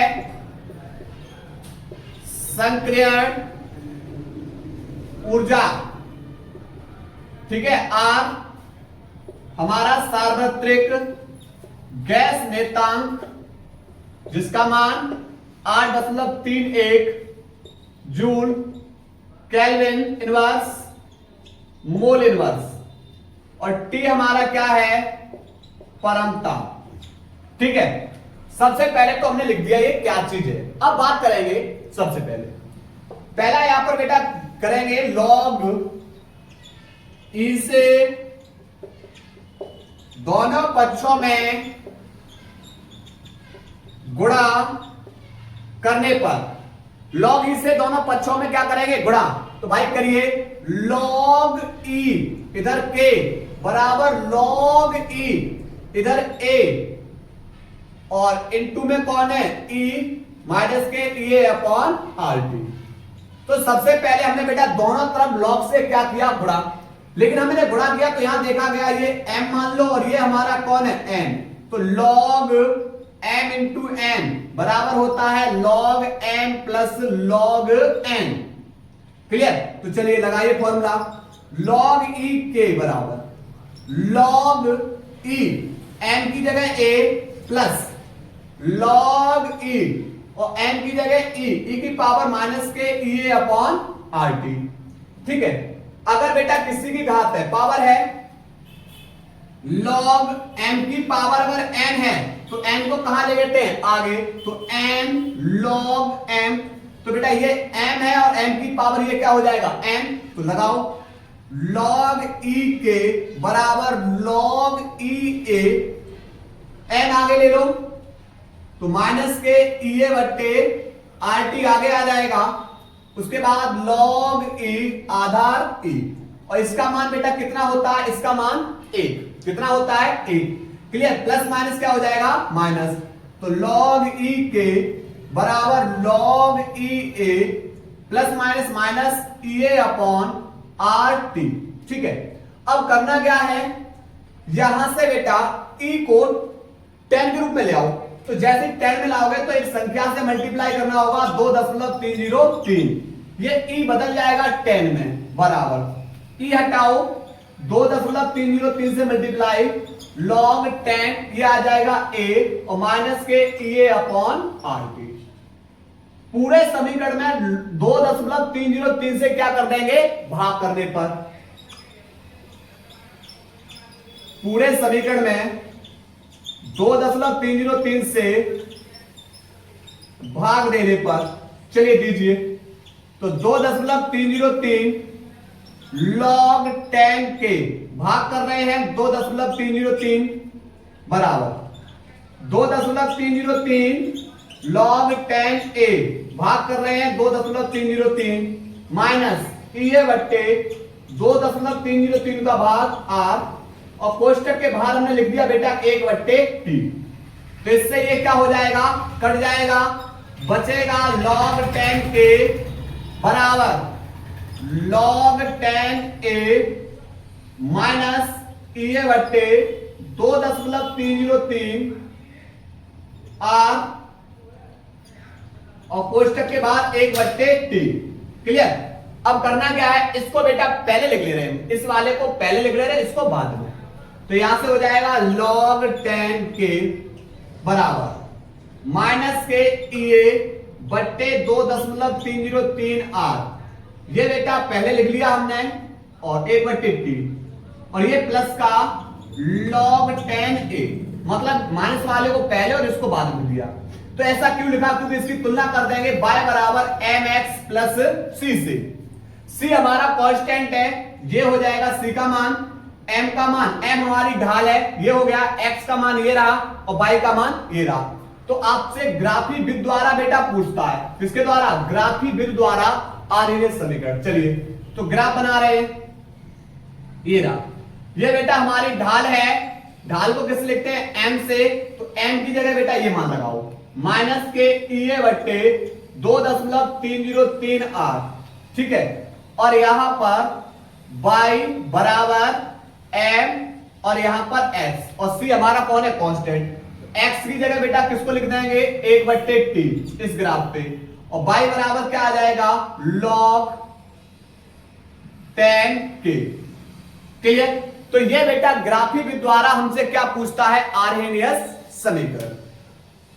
उम्मीद है आप लोगों को बेटा चैप्टर पसंद आया होगा। ऐसी वीडियो देखने के लिए आप लोग लगातार कमेंट बॉक्स में अपनी राय जरूर दीजिएगा। नोट करिए।